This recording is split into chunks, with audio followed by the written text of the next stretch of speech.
You're not going to see a lot of cocks on TV. Alan Cox from the Alan Cox Show. I don't know what it's about you, but I can't even stand your voice. I think you're the biggest asshole alive. It's gonna be a great show. Let's kick it. I'll say kick it, and you'll just kick it with a tasty groove, okay? 1, 2, 3, kick it. Kick it. Come on. God damn it. Could you one time kick it? What the? Alan Cox. Here we go. He'll ad-lib. He'll be fine. It's the Alan Cox Show on 100.7 WMMS.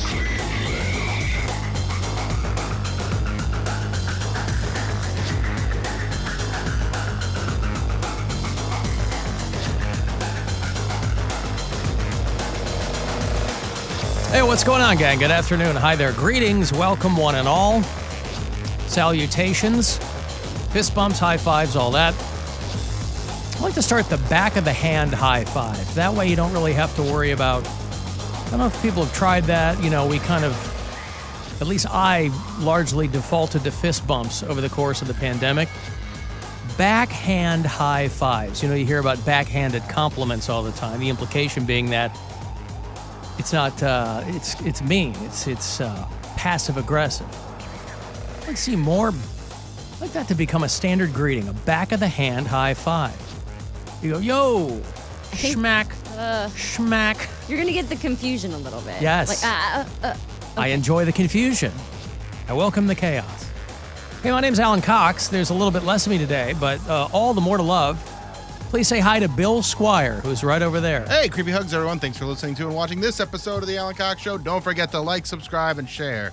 A cold one with the boys. Mary Santora is back. Hi, guys. I missed you so She much. unintentionally ended up being gone all last week, I think. Oh, my goodness. Yeah. All kinds of rigmarole. Only supposed to be out Wednesday. Yeah. And then I got sick, and Things then I got took a snowed turn in. for the and- worse. Oh, my goodness. Is Poundcake back in Studio G? I am. All right, there he is. Afternoon, white people. I was checking in with you pre-show, and I didn't hear. I was like, he's either running around or he's Yeah, I had literally gone to the bathroom like 5 minutes before showtime. totally fine. If And you'd like... we got welcome to the Christmas tree. Oh, yeah, right. Hello, Christmas tree. Yeah, since I just... the star on the top was askew. I was spending the last few seconds prior to our showtime fixing it. It looks good on the camera. It doesn't look bad, right? I was setting up my kind of angle this morning. I was like, it could look worse. I would like to find a way, though, and then see how long it takes for somebody to notice when I replace the star with Tiny Poundcake. Oh, that would be amazing. Just have him sitting atop the tree, our little angel. Well, it could be, we could hide him within the tree. Yeah. We used to do a thing. Hide the pickle. Hide the pickle, Yeah. Which was not an abusive game. It was just a thing you did on the Christmas tree. You put the pickle in there as a pickle ornament. Just one pickle ornament. And then This is a widely known thing. Whoever finds it gets an extra, little present. My high school sweethearts family did it. They were the only ones that I knew that did it, and they did hide the pickle, and then on Christmas Eve, whoever found it got to open a gift on Christmas Eve. Oh. That was like their Yeah, I think we did something like trade-off. that, but it was like a specific gift that we got to open. And, All right. Well, we have Elf on the Shelf at our house. Oh, boy. But, so I would like very much to incorporate Tiny Poundcake, who sits to my left here, stands to my left, to incorporate Tiny Poundcake somehow into the Christmas tree. But anyway, that's all premature. I did want to thank all of the people. I got a lot of messages from people who were wishing me well on the occasion of my vasectomy on Friday. That's why I was gone. I was in the surprisingly warm hands of Dr. Ryan Berglund. Well, better than the opposite, right?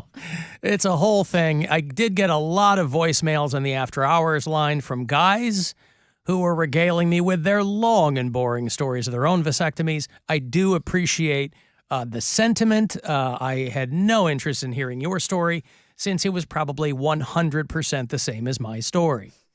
But I have my appointment Friday morning with Dr. Berglund.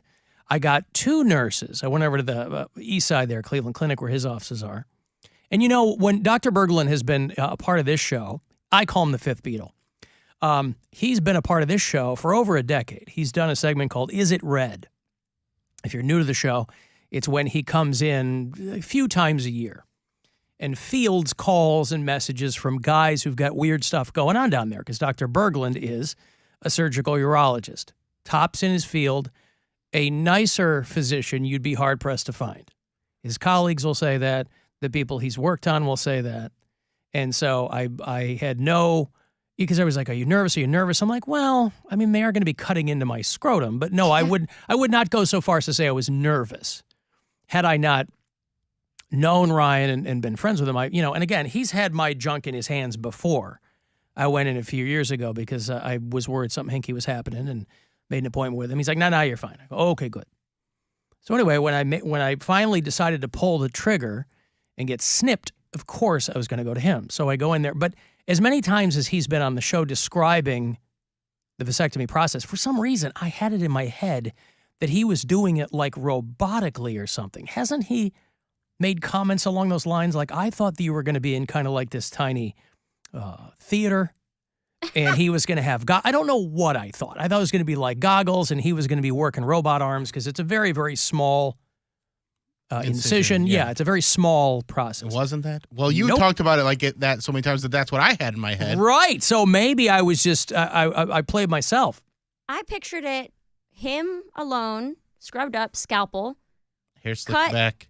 Pull out, like a 10-minute type of thing. I was probably in an leather jacket, smoking a cigarette. Sure, he's got the pack rolled up in his t-shirt sleeve. That's right. He leaned up against he leaned up against a jukebox. It's actually a comb/knife that he flips out. Bad to the Bone was playing, ironically. No, so it's like any other doctor's office or any other physicians. You'll lay him back on the butcher paper. I had two nurses because I think one of them was training. So I was like, okay, well, I'll double up here. I'm trying to put the nurses at ease. So, of course, I get a couple of one-liners off. Right. Make everybody comfortable. And they're like, can you go for his throat next? We can stop. Could you happen to slip and slice his vocal cords? So that part is a little strange because you're lying there naked from the waist down, as custom dictates, and you're covered in, they cover you up with a thing. But you're lying straight back. I guess I had it in my head that, because I was asking him questions before, I go, is this like a knees in the chest thing or what? Like I'm getting a Brazilian? And they're like, no, you're going to be on your back. You mean just lying flat on your back, looking straight up. And so Legs straight out. Straight out. Not like knees. Like you're sitting the length of the examination table when you go to get checked out or something. Laying completely horizontally. Yes. Yep. No just knees no bent. stirrups. Nothing like that, right? So you're lying there on your back and flat out, and they put they're down there manipulating my stuff, getting it through the Poundcake's already chuckling, through the paper or whatever, and then they put like warm pads around you, I guess, to get you prepared, and then they put this really cold thing on your thigh, whatever. And then he comes in all scrubbed up, and he and I. We go way back. So he's like, don't worry, you're going to do fine. It's going to be great. They just use like local anesthetic? Yeah, well, they give you 2 shots of lidocaine in each nut. Okay. So it feels like a bee stung your scrot. Yes, and it's CLE anesthetic from the CLE. Use promo code PUMPKIN. That's right. 20% off your vasectomy. Uh-huh. So, yeah, he's like, you're going to feel a sting and a burn, and, they numb you up a little bit. And then he gets right to work. And he's kind of talking. He's like, you doing all right? I go, yeah. He goes, it's going to feel like you got kicked in the nuts. That's the pain. There's you can feel it. Afterward. Well, during. Oh, during. Like you can feel a little tug. He kind of slices into the side. And we were joking about it earlier with Jeremiah. I said, at one point, I'm sure I smelled smoke because they're cauterizing the tube off, right? Yeah. But it's all very, very close quarters, tiny stuff. Aww. Yeah, that's Poor right. And so he goes, okay, one side's done. We're going to do the exact same thing on the other side. I'm like, okay.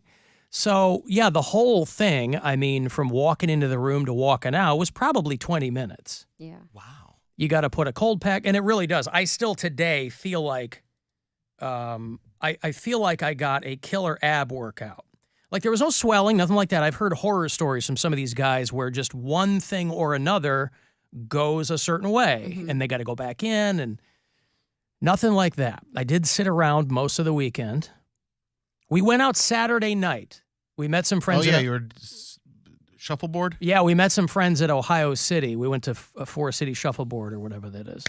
And there was a bartender there, by the way. So I go up to open a tab, and there's a bartender, and she goes, I thought I recognized your fat face, and I'd never been in there before. And I look at her, I go, you son of a bitch, just being playful or whatever.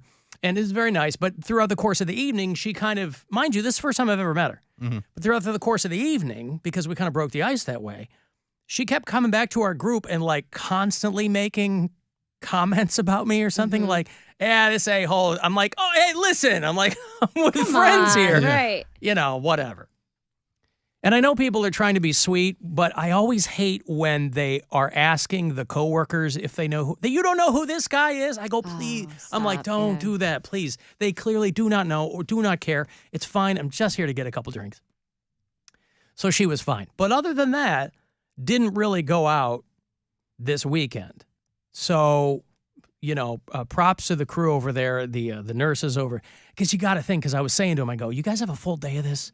Are you looking at junk all day long? She's like, no, we just have a few today. Just Some the days body a lot. part to them. Because I said the same thing when I got a Brazilian. I was like, this must be crazy, like, uncomfortable for you. No, they're And used she's to like, it. No. No. Just the body. Couldn't care just less. Skin. Yes, couldn't care less. But if that is your job and you are looking at that all day long, eventually everybody talks about work. Sure. You got to go home and tell your husband or something, oh, my God, you wouldn't believe what I saw today. Not necessarily me, but you're going to make those, I would imagine, kind of comments. So anyway, it couldn't have gone smoother.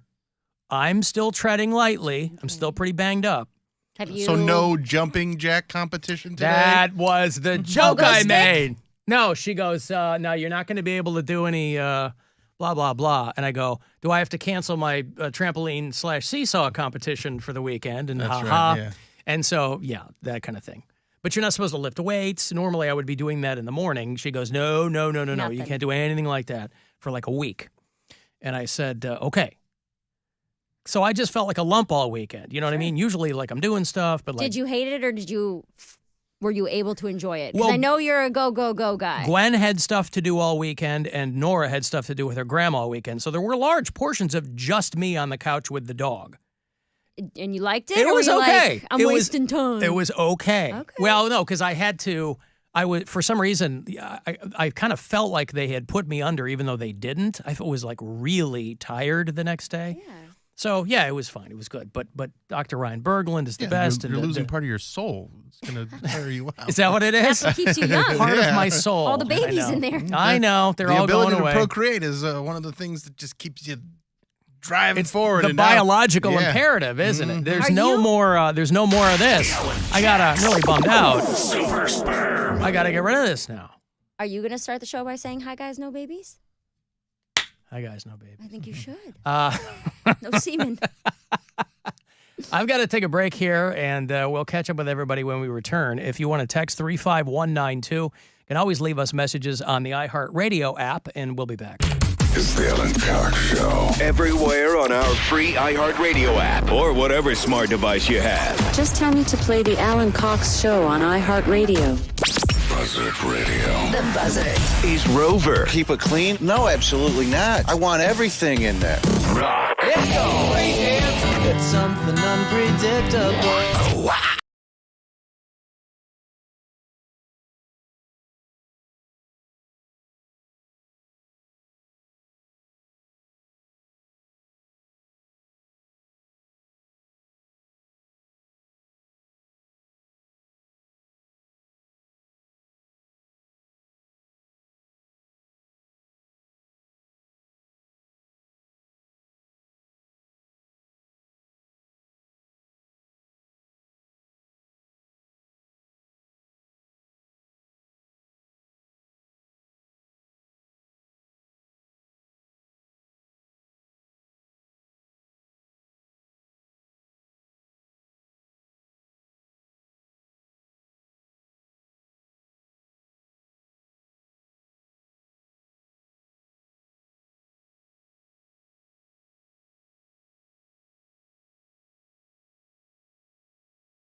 It's the best time of the year when the leaves are falling, and so is your IQ. Because you're listening to the Alan Cox Show On 100.7. WMMS. Yeah, all right, little David and David for Pam was driving for Amazon out in LaGrange on the Buzzard.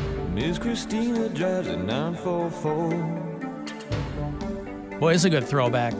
You ever heard Welcome to the Boomtown, this song? Mid-'80s. These guys were like two L.A. producers who had a surprise hit. The one guy was named David, and the other guy was named David. And they thought, God, well, what can we call our collaboration? David Square. David Squared. Had they been bigger nerds, that might have worked. David and David, they had one big hit. I think they did a lot of stuff with Sheryl Crow later on and whatever.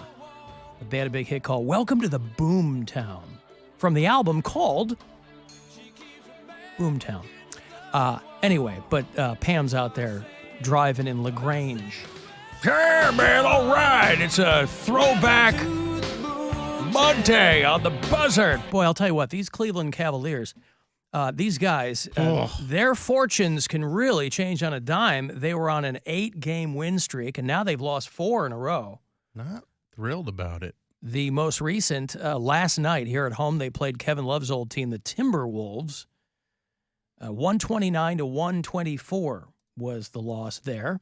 They're in Milwaukee Wednesday night to play the Bucks, and hey, the that Bucks shouldn't be hard. The Bucks are like a number one team. Yeah. Listen, if that's the one we use, if that's the team we beat to end our losing streak, that's fantastic. It can happen. It can. It happens to the Cavs all the time. They get beat by subpar teams. So Bucks are like 10-3 or something. So Cavs, Bucks, Wednesday night, 8 o'clock here on your FM home for Cleveland Cavaliers basketball. 100.7 WMMS. By the way, I will have another $1,000 for you. I don't want to sleep on that. About 5 minutes away, it's the next chance for you to go fund yourself. And I'm giving away tickets to get you to L.A. in a couple of months. We're doing our sold-out Alter Ego Festival that happens at the Forum out there in January, mid-January. So I have those giveaways for you, about 5-10 all week. So listen for those as well. If you want to get out of town for a couple of days. Our own Mary Santora was gone all last week. And if you followed along with what had been going on with her, and I've said this to you in person, and I always think it when I look at these, I go, this can't be worth it. It cannot be worth it. All the things, because the best laid plans. It doesn't matter. And then you get up there and you're like, okay, well now I'm snowed in, or now my flight's canceled, or all of them, or so I was originally only supposed to be out Wednesday of last week, and then I was in Scranton for a college gig, and I must have caught a cold or something because I started to feel not so great Saturday, and then by Monday, not COVID, not flu, whatever. So Monday and Tuesday I ended up missing the show for being sick. Yeah. Wednesday I fly to North Dakota for a college gig. It's in Devil's Lake, North Dakota. Which there is an airport there, but to fly in there was like $1,300. So I'm like, because it's like a small little 3 gates. You know what I mean? One of those type of things. So you'd been up there before? I have been to Bismarck one time, like 4 years ago. All these places must sound the same to me, like Devil's Lake, and we've talked about it. Yeah, but okay. Yeah.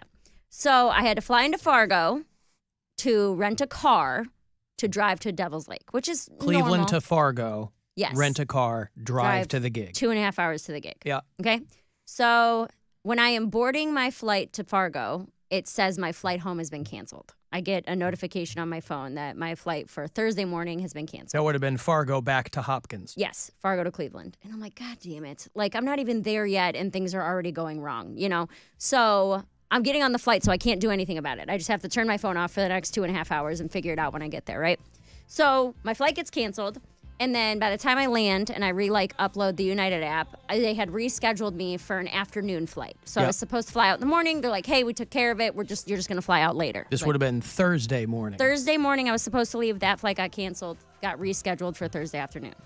Mm-hmm. All this happened on Wednesday. And you're set to do gigs around the corner here at Hilarities. I was supposed to. So, yes. Okay. You're trying to get back for the It's all a hilarities mess, with yes. Carmen Lynch. Because I was originally supposed to be in Minneapolis for a weekend. That's what I was going to go to North Dakota and then Minneapolis for 3 days. The Minneapolis dates fell out, so I scheduled Carmen Lynch as a replacement. Gotcha. So I'm like, great, I have to get home, whatever. So when I go out to lunch with like the college student advisor or whatever, and he's like, yeah, we're expecting a ton of snow here. It's our first big snow of the season. We're going to get like 14 to 17 inches overnight. And I'm like, oh my God. Yeah. I was like, of course you are. Poundcake perked up at 14 to 17 inches. Of snow, Cody. So I was like, well, that makes sense why everything's getting canceled and rescheduled and stuff. So I had to go to Walmart. Wait. What? You didn't know why things were getting canceled and rescheduled? I didn't know it was going to be 17 inches of snow. Right. But I I mean, assumed it was some weather. kind of a Okay, weather all thing, right, but I didn't okay. know it was going to be Yes. 2 feet. A foot You know and a what half, I mean? yeah. Right. So there's a Walmart across the street from my hotel, and I had to go grab like toothpicks, a couple things I forgot to pack. And Toothpicks? Yeah, I have Invisalign, so I have to take the, I have gotcha. to use stuff like that. Gotcha. When I walked in, there was over 100 people in line at this Walmart. That's just the people that were in line, not the people in the store shopping. This is probably the only game in town. It was. But I was like, oh my God, like they have like carts full of bread and water, and they're like, oh, we're stocking up for this blizzard. They're I'm like, hunkering down. I'm going to be stuck here for a week. Yeah, seriously. So this is Wednesday night. My gig is at 9 o'clock Wednesday night. This is around 7 o'clock. So I start, while I'm at Walmart, I get a notification that my afternoon flight for Thursday was canceled. Mm-hmm. And I'm like, ugh. So now I'm on the phone with United. I'm trying to figure it out. I have to extend my rental car because they're like, well, we have some nighttime flights, but it doesn't look like anything's going to be leaving out of Fargo. You can try Bismarck, but they're blah, blah. So like, it was either drive 6 hours to try to get out or just stay an extra day, extend my hotel, extend my rental car. And you don't want to get stuck in the snow in a rental car on the highway. In North Dakota. In North Dakota, right. Because, and a lot of people, I was like on my Instagram story, like, I don't know what I should do. It's not supposed to start snowing till 3 a.m, so I could technically get back to Fargo by then, but it's not a 24-hour airport, so I couldn't go into the airport. So, and then I don't have a hotel there. So it was God, like, it's an airport that has open and closed times. yeah, it's only 6 gates, I think. I'm sorry, ma'am. We're not open until 8 a.m. That's exactly what it was. It's It a was 9 to 5 airport. We don't open till 4 a.m. That's when we open for the day, and they close like a half hour after the last flight. So they close at like 12 in the morning. So there's 4 hours where they're closed. So I'm like, I don't know what I'm supposed to I do. believe midnight is what we call that. 12 in the morning. Sure, I think that's right. But the thing that sucked is like, if it was like not North Dakota, I might have driven into Fargo because there are like 40, 50 mile stretches where there is nothing. No humans, no gas stations, no street lights. Like you are in the hinterlands. Great Plains. Yeah. Like there's nothing. So if anything were to happen, I'd be screwed. Right. I couldn't walk somewhere. And a tow is going to take their time getting out to you. Yeah, and it's all snowed in. So I didn't want to have to do that. So I ended up switching my flight to Friday night was the next one I had available. I assume through this, you're keeping Brian abreast of the changes and everything. Does he freak out at all over this or no? No, he was real calm. He's like, well, his that girls sucks. out there and okay. Yeah, he's like, that sucks. You gotta, stay put. You have a hotel. You have a rental car. But probably suggesting that you not hit the road. Yes, he was very much so like, just stay. Yep. I know it's annoying. You're gonna miss the show at Hilarities. They'll understand. Just it's sit not there a and big watch deal. HBO. And, Right, yeah. you're gonna be fine. Where I was like, I don't want to stay, because it was like such a crappy hotel. It was like less than a 2-star hotel. No, I get it. Because So I'm you like, I figured don't you were going to even be there wanna overnight. here. Right. I'm supposed to be here for 16 hours. And I'm in this tiny town with one Walmart, one Applebee's, and this hotel. That's about it. And everything closed down Wednesday night and was not open Thursday. It was just such a nightmare. And so I stayed all day Thursday and then all day Friday. And then I flew home Friday night. I didn't land until Friday night. So you didn't meet like a local businessman and come to love the town? No. Like a Hallmark movie? No, like You didn't? no, there was no really bakery. Snowed or- in. There's no patisserie or anything like that. That's the thing about those Walmart or those Hallmark movies. That's It's what I always was gonna say. it's always in a town where they have like a cute little, but those are all gone. It's Those towns the don't exist. Walmart. Right. Yeah. Yeah. Yeah, there's no little There's like shops. one or two of those towns where it's like Chagrin Falls, Yeah. and that's about it. Yeah. Like there's not a lot of the Oberlin a little bit, but then they kind of got decimated by the Walmart too. You know what I was really mad about? Here's what pissed me off more than anything is I was like, fine, all these flights are getting canceled. There's going to be 17 inches of snow. I accept my fate. I'll stay here another, day and a half. When I woke up Thursday morning, there was not an inch of snow on the ground. Not Nothing. a flake. Not a flake. Completely clear. All the roads are clear. And I was like, what the hell is going on? But if you had left, there would have been 2 feet of I'm snow. sure. Yeah. Because Wednesday night it was snowing. Like when I was on my way to the gig, it was starting to snow. So I was like, okay, so this is obviously just going to get worse as the night goes on. And I woke up Thursday morning. Bill and I did an Instagram Live. Yeah, I did an Instagram Live to promote. Because I opened the window thinking, all right, this is going to be kind of cute. It'll be all snowed in. And I opened it. I was like, are you kidding me? Like I've been on the phone with every customer service agent. It's sunny. There's people like when she reveals it, windsurfing. It took me a second to realize, oh, there is nothing. Like, I was so mad. Because like you just at first the camera just like shows the gray, and I was like, oh, there's some. And like, oh no, that's the road. Yeah, the road is great. There was not an inch of snow, so I was like tumbleweeds. So I'm like, great. So but now I bet it started not long after that. Yeah, it started at like noon. It was supposed to start at 3 in the morning. It started at like noon, and it hammered. They ended up getting like 10 or 11 inches. Well, Bert Kreischer was out there too, and his bus got stuck and had to cancel shows. He was in and Bismarck. Stuff like that. Yeah. I'm friends with a guy, Shane Torres, who's opening for Bert, and I was texting him the whole time. I was like, "Are you guys doing shows? Like, what's going on?" He takes the bus with Bert. Yeah, and he was like, "No, dude, we're literally like frozen to the ground. Like, we cannot move, so we're just staying it." How does that work when you're on a tour bus and you get stuck in the snow? Who comes and like gets you out? Dudes. He posted his Instagram story. He posted his location. Bert Kreischer did, and he was like, "Hey, if you have a snowplow or an ATV." Here's my location. Come get me out. And it's like the greatest day of those guys' lives Yeah. because they pulled Bert Kreischer's tour bus out of the. Yeah. Well, there was a moment. You can crowdsource your rescue. While I was watching that was inspiring and also infuriating because I'm like, okay, if I get big enough to a point where I'm like Bert Kreischer, I can just call in fans for help. But then I was like, God damn it, Mary, you're in this 1-star hotel. No one's going to come get you out. Like, there's no back call, no bat signal you can give out. But you also have the benefit of being a woman. So if you go, someone will show up. Yeah, but I don't want them there. You're just never be seen again. Right. Yeah. That'll be the last of it. We found her in the trunk of her rental car. Yeah, you're going to really miss that 1-star hotel.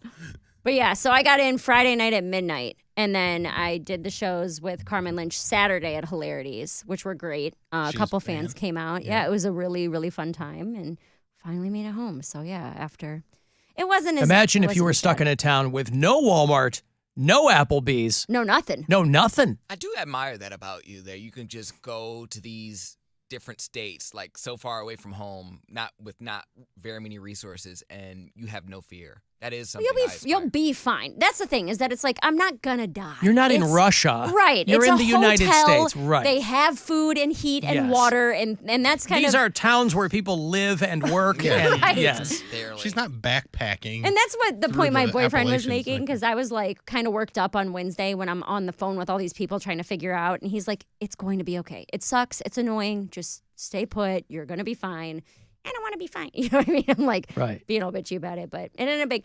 At the college gig, they had a bunch of pizza and snacks and stuff. So they sent me home with a pizza and like a grocery bag full of like little bags of chips and cookies and stuff. So that's what I ate for 3 days. I ate an entire pizza. Hey, we overbought for the crowd. So if you'd like these, I got $1,000 here for you. It's a chance to go fund yourself. You get a bunch of these this afternoon. So listen closely, and I hope you win. The Buzzard wants you to go fund yourself and score $1,000. Enter the nationwide keyword WIN at WMMS.com. That's WIN. Enter it now at WMMS.com. And good luck from Buzzard Radio. Before the show, Jeremiah, who's next door to us at Kiss FM, came in and said, hey, Jay Leno might die. What? And we were like, what are you talking about? And I guess he had to cancel a gig because what they described as a serious medical emergency. TMZ says he has been seriously burned in a car fire, suffering serious injuries to his face. Oh, no. He was in the L.A. garage where he stores his cars. One of the cars erupted into flames without warning. Jeez. The flames burned the left side of his face but did not penetrate his eye or ear. That's pretty wild. That's insane. How does just... There was a dude when I was... Two-Face. There was a dude here a little bit before noon. I'm in here doing what I do, and a guy's just walking by, and I hear this boom, and this guy slams his phone up against the window here with a photo on it. Sure. And then he points.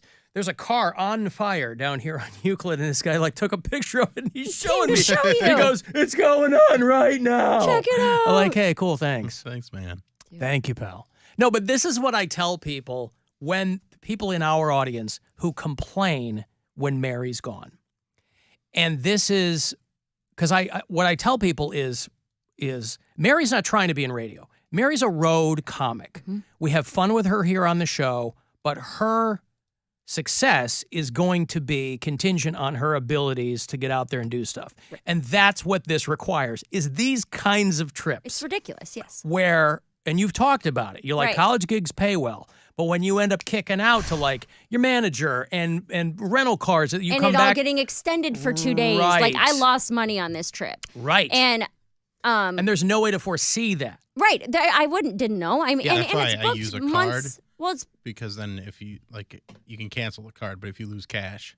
like a credit gone. card? Yeah. No, I used lose. This idiot. What? He's saying like I physically lost the money. No. Oh, like, I see what he did. Bill Squire's Chris McQuanzica is coming up. Salad Well, get tickets now at GoraCleveland.com. Mary Santora's on it, and she doesn't have to go to North Dakota to get there. No, but what I will say is that two things. One, when people complain, you're not even dedicated to radio, blah blah. I was like, they hired me knowing I do stand up. This was like when I That's came why I tell into people this, it's baked into the cake. this is what the agreement is. Yes. So please lay off. Yes. Mary's not trying to have a career in radio. On the other side, a guy messaged me today. I put a picture on my Instagram story. He was like, thank you so much for being off last week. The show was amazing without you.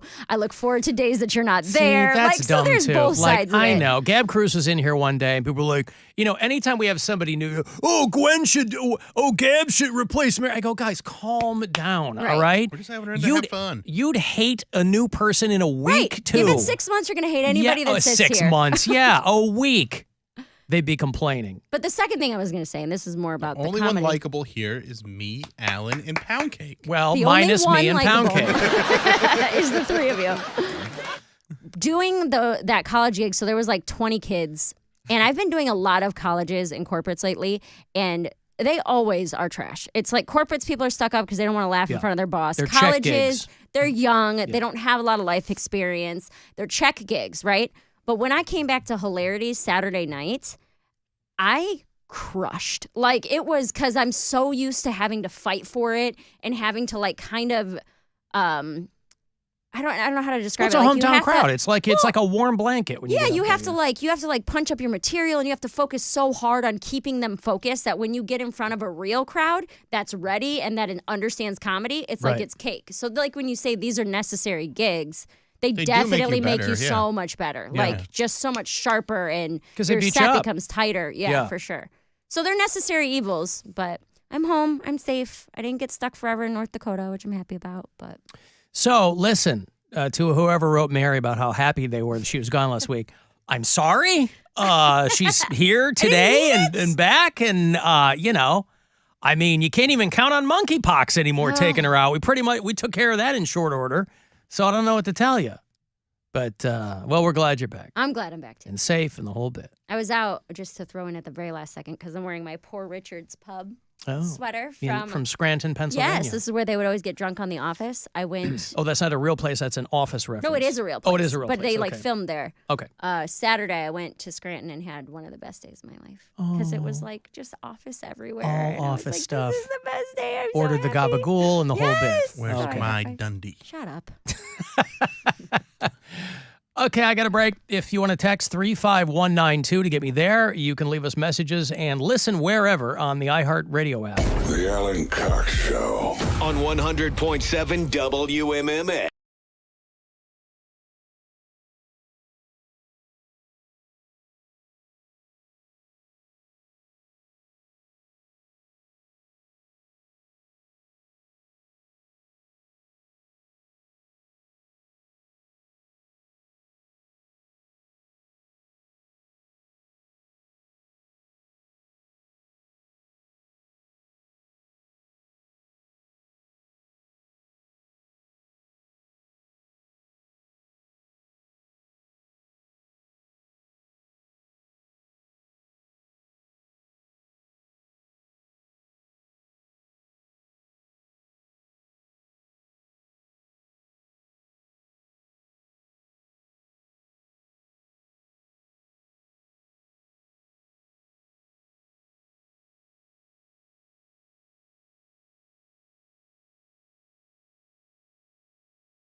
007.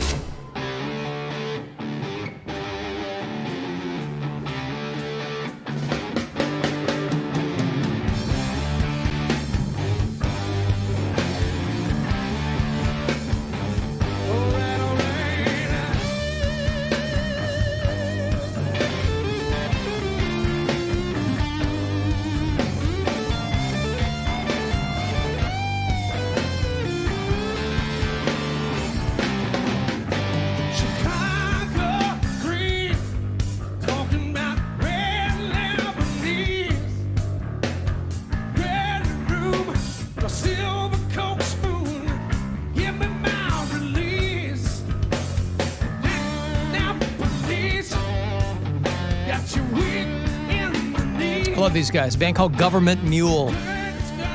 Covering Humble Pie. A song called 30 Days in the Hole, long time ago. Government Mule started, they've been around a long time now. They started out as a Allman Brothers side project, but they've been going for a long, long time now. It's what Browns fans feel like. My Bears lost to the Lions by 1 point. That was a crazy game. Yes, it was. The Bills-Vikings was insane. That one-handed catch. Oh, man. Browns lost by considerably more than 1 point. Yeah. They have lost 5 of their last 6 games.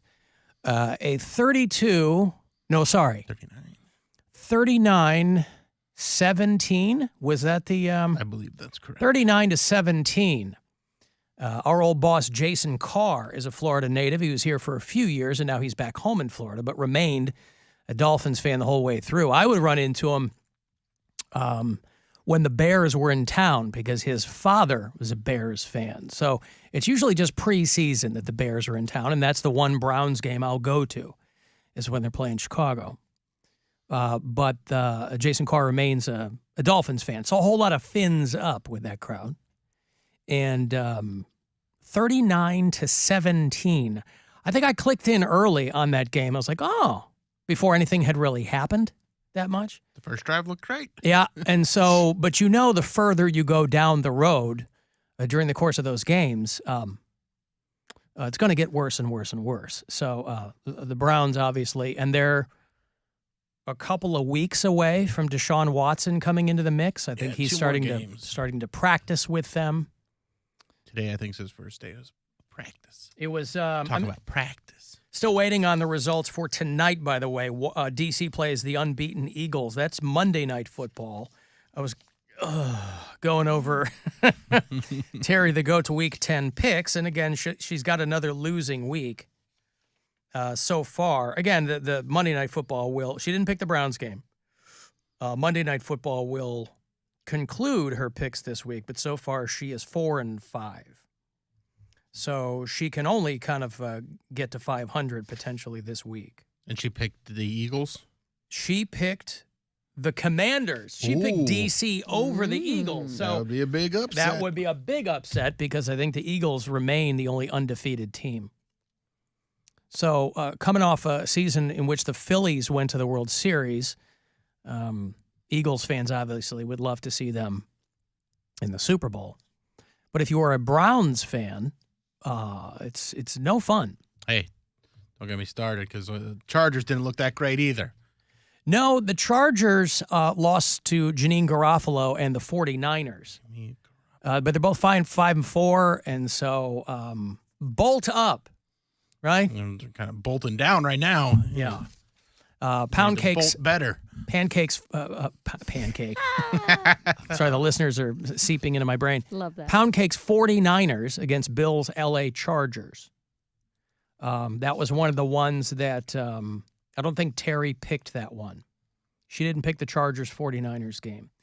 But the one she got correct, Panthers over the Falcons, that was last Thursday night. That was Thursday Night Football. She picked Brady over the Seahawks. She picked the Lions over the Bears, and they beat them by 1 point. And she picked the Titans over the Broncos. But all the other ones she got wrong. So we'll see what she gets. Tonight she's picking DC over the Eagles. But we are more than halfway through the season. So we'll see what happens. But, what do you want?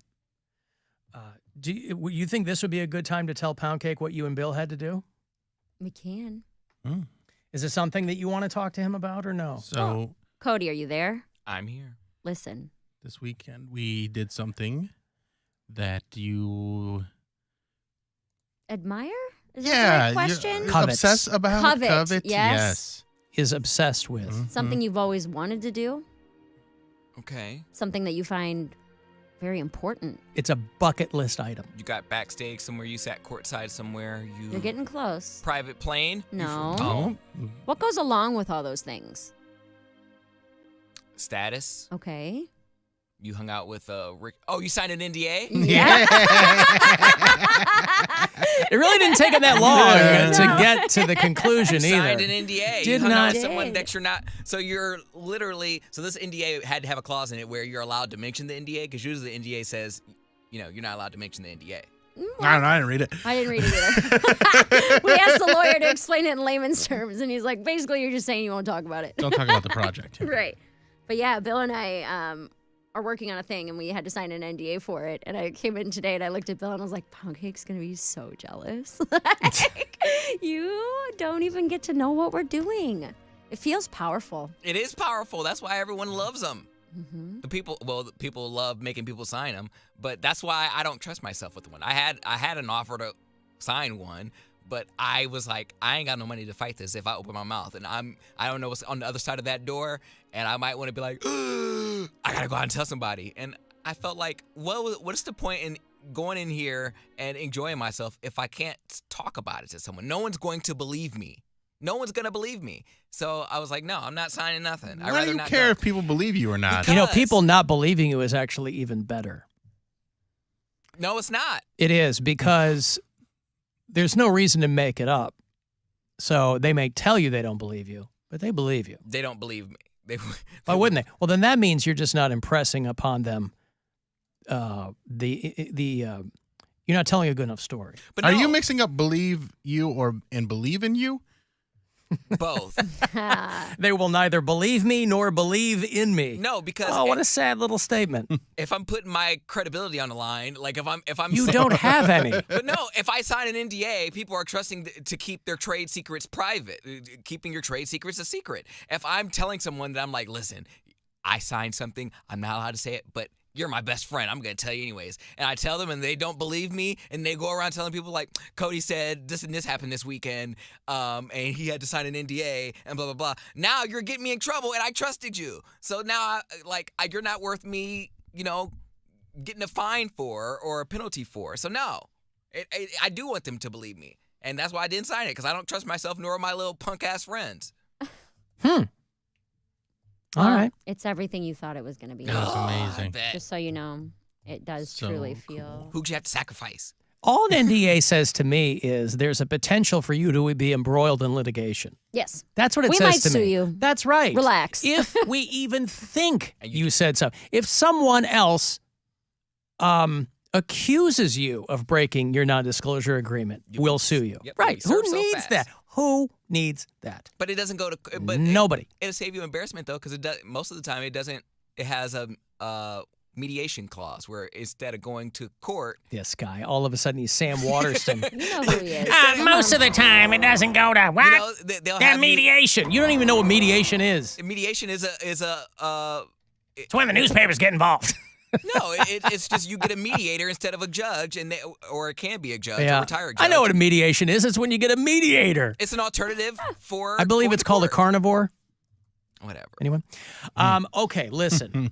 Congratulations, Bill, Mary, on your non-disclosure agreements. Thank you. Can you be accused at all of already breaking it by mentioning that you disclosed No. a non-disclosure agreement? You don't even know what we're talking Is about. it all encompassing? I don't think so. Are you even prohibited from disclosing the agreement itself? We might get a text message Ooh, be that like, might you be guys some- are out. That's some fine print. Sorry about your luck.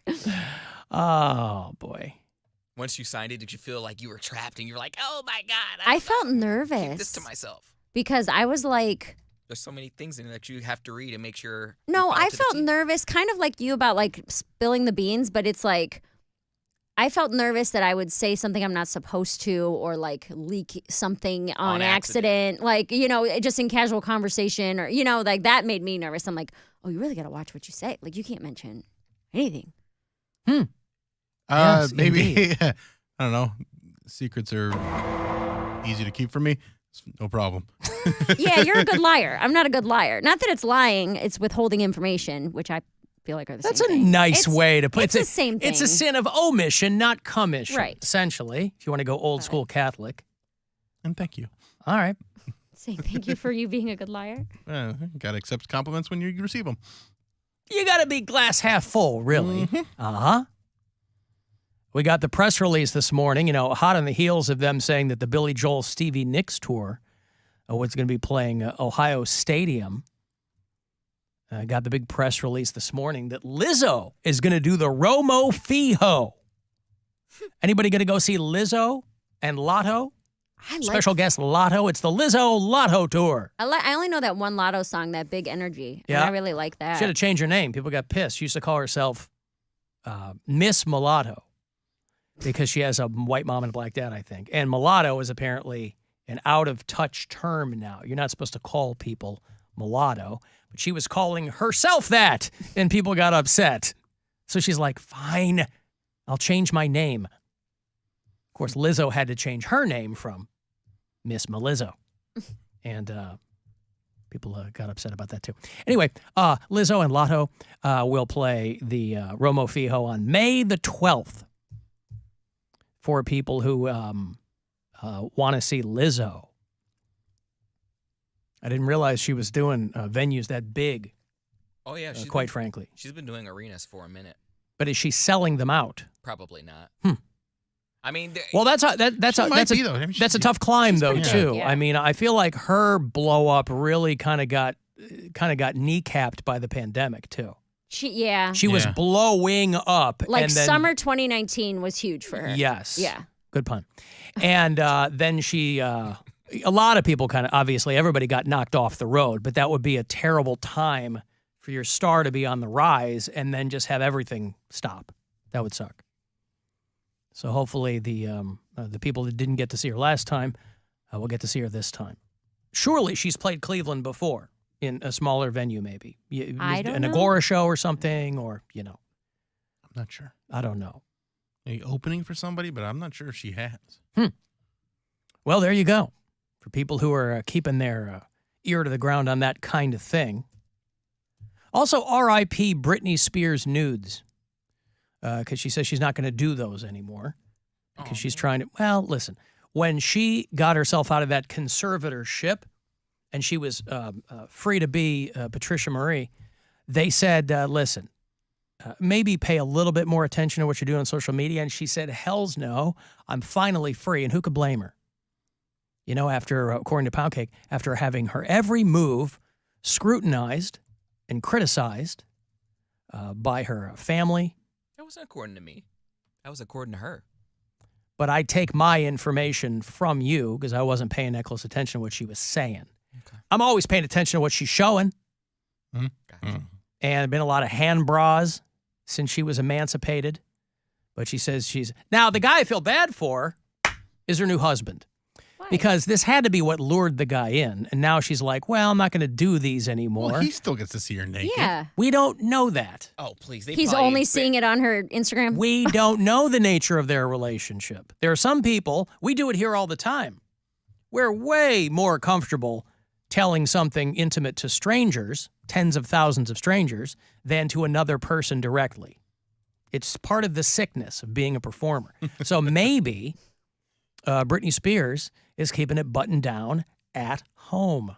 Girlfriend had a moment like that where she was talking to somebody at work and they knew about the way she brushed her teeth because I had talked about it on the show. And he's like, oh, yeah, I know about that. And she's like, God damn. Like she just Right. was People know way more about you than, I mean, by extension, her. I got home a few weeks ago and I was bitching about I think it was when we were doing our fall decor, and I was calling Brian a girl and all of his live, laugh, love signs and everything. And I got home and he goes, "Why is it that my guy friends at work are asking me if I'm a lesbian?" I was like, "Excuse me?" He's like, "Call me gay, call me a woman on air." I was like, "You're not a lesbian. You just like mums, I guess." I don't know. Sucking it dry. But yeah, he goes through the same thing. Oh, when we were out at Forest City Shuffleboard on Saturday night, we had we had like a group of like maybe 7 friends with us.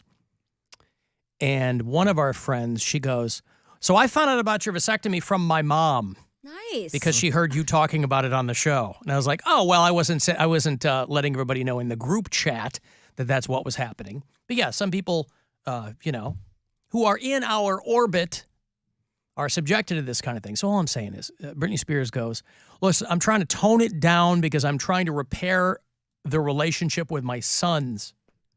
We played those clips some months ago of her yelling at her kids, like any mom would, by the way. Yeah. Everybody gave Britney Spears a hard, listen to how she talks to her kids. Yeah, that's how a lot of moms would talk to their kids. She wasn't hitting them in the head. She was like, "I want respect." Right. I'm your mom. She has 2 teenage boys, and they're Britney Spears. There are like regular civilian women who can barely handle 2 teenage boys. Yeah, respect me.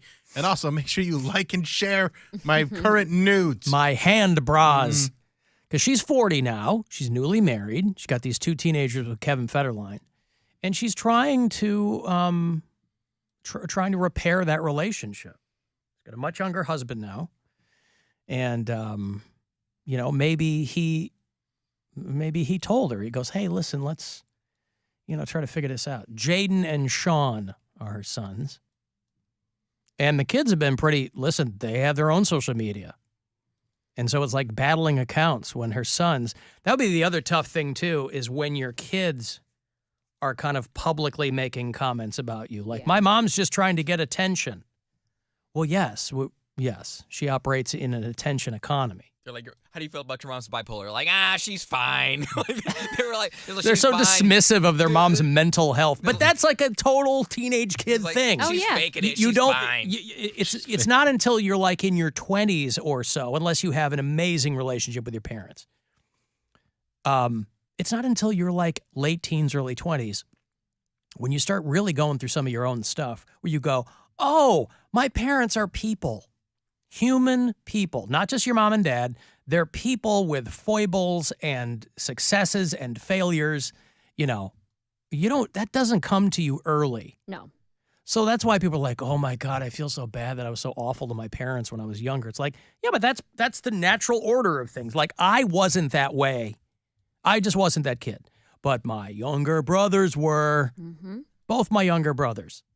They were just hell on wheels. It's always so funny to me because, spending more time with my boyfriend's daughter, and when she says things that I said as a kid, like she's very me-centric, which she's a 6-year-old. Most of them are. Yes. And I remember my parents always telling me, "It's not all about you, Mare. It's not all about you." And I said that to her the other day. I was like, "It's not all about you, Blake." And then I was like, "Oh my God, I should text my mom." My parents, yeah. I should text my mom. I should, right.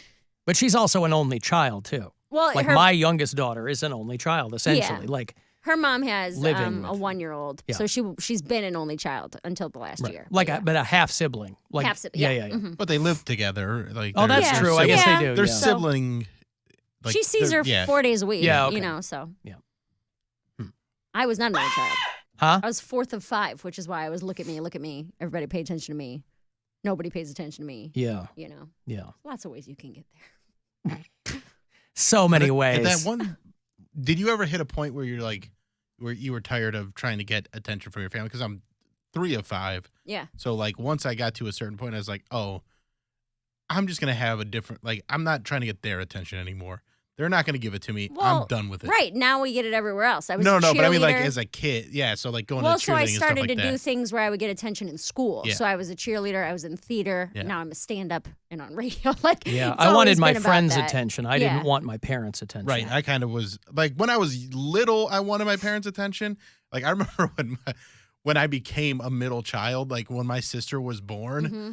and my brothers wouldn't let me go around my sister, and so someone got her a big creepy baby doll, and they named it Jessica. So I just carried that around. Like, I guess this is my sister now. I'm 3 years old. No. And then my my brothers would just, and it was because that was around the time of the well. Yeah. The kid in the well. And Baby Jessica. Yeah. And so then my brothers would just steal it from me and throw it down the stairs and be like, see, that's why you can't hold your sister, because you'll drop her down the stairs. I'm like, I didn't drop her. You guys threw her. There goes baby Jessica. Terrible. I've got to take a break. I will have Magic of Lights passes for you on the way back. It's that time of year again over at the Cuyahoga County Fairgrounds. Have another $1,000, another keyword coming at 3:30 to go fund yourself. You can leave text for me, 35192, or messages on the iHeartRadio app.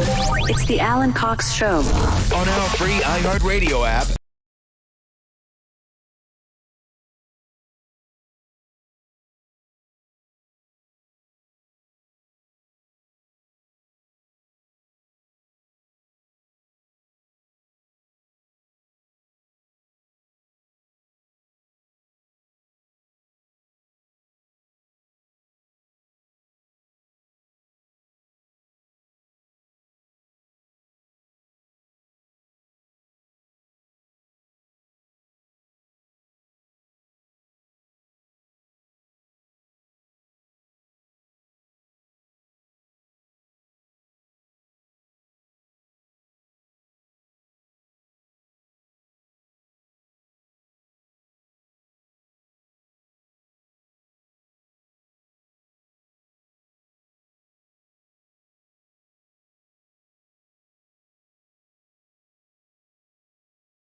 all the music, radio, and podcasts you love.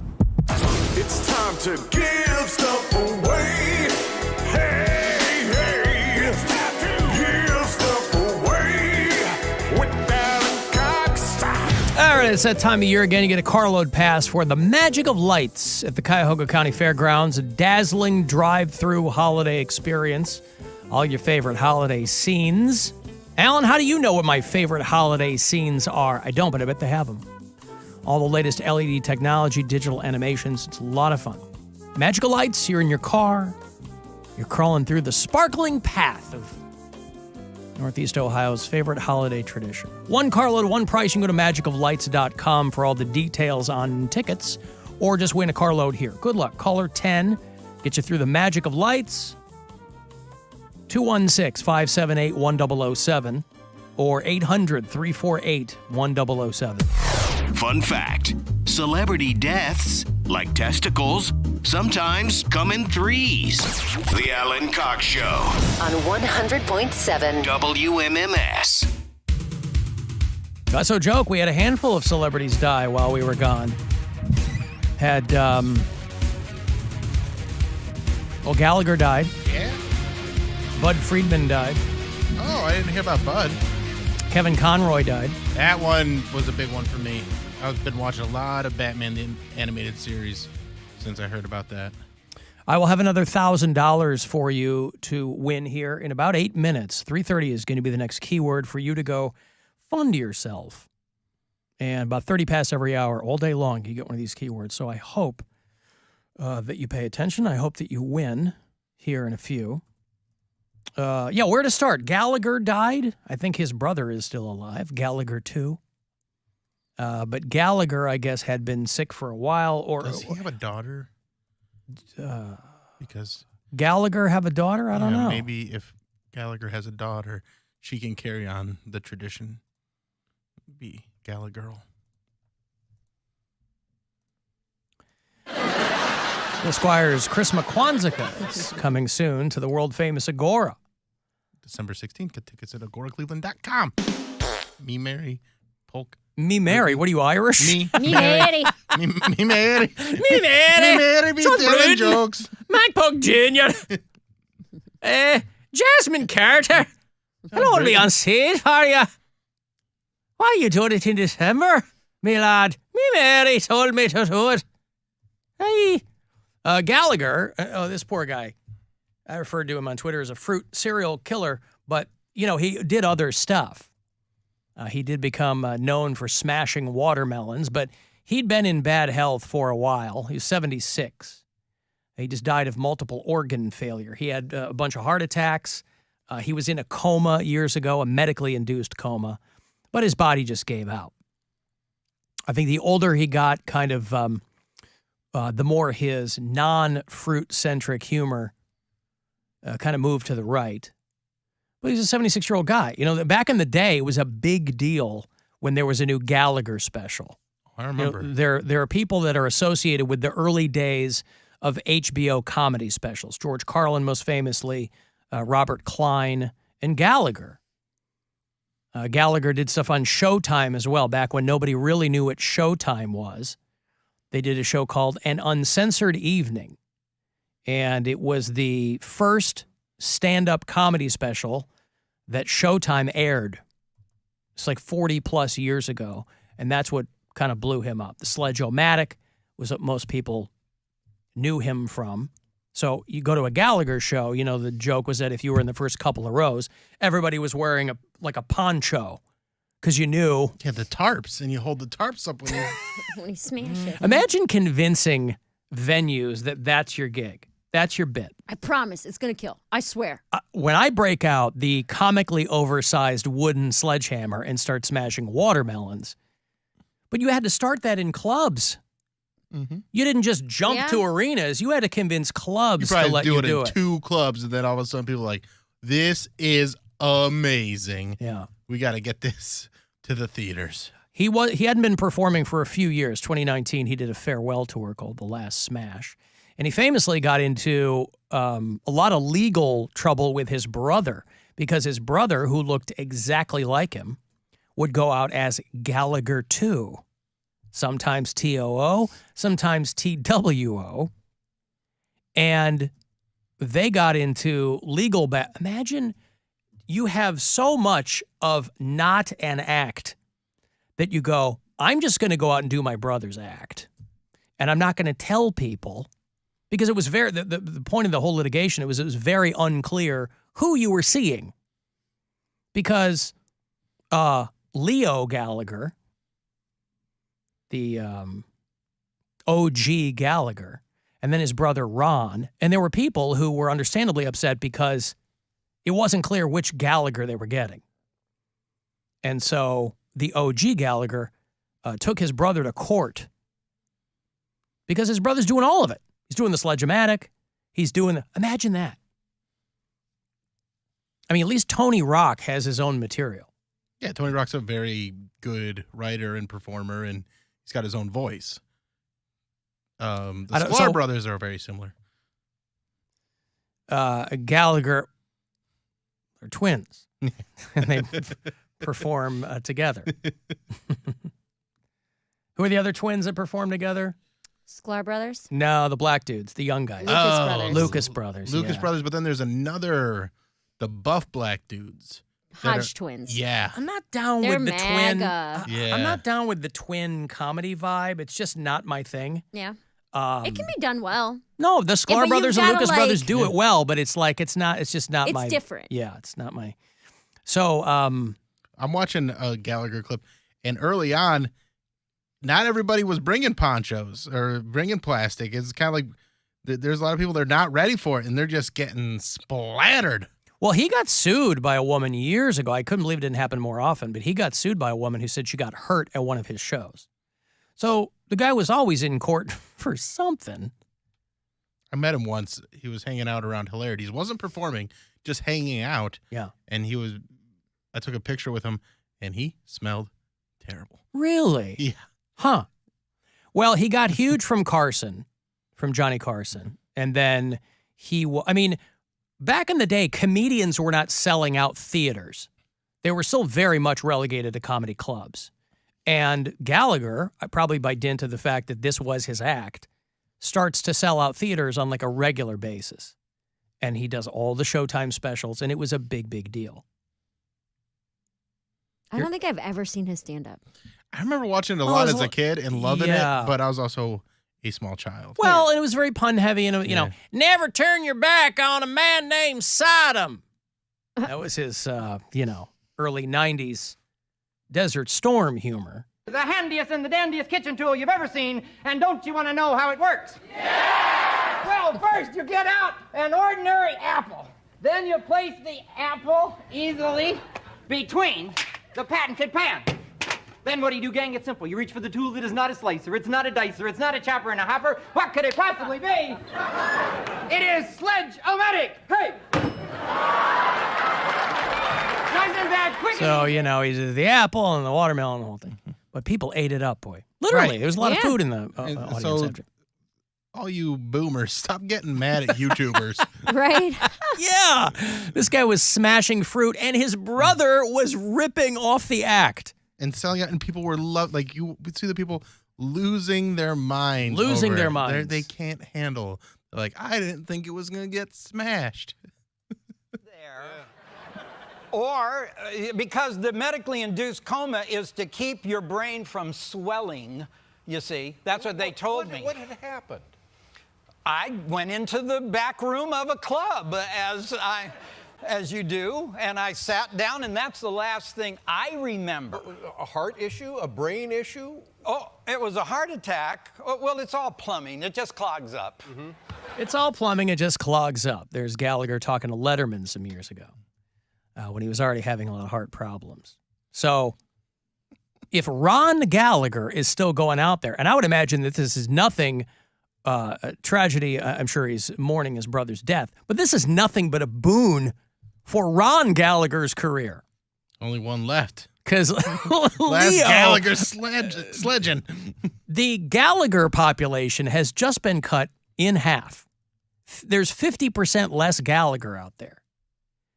And if you're any good at math, you realize that means that Ron Gallagher is going to give you 110% when he's out there touring.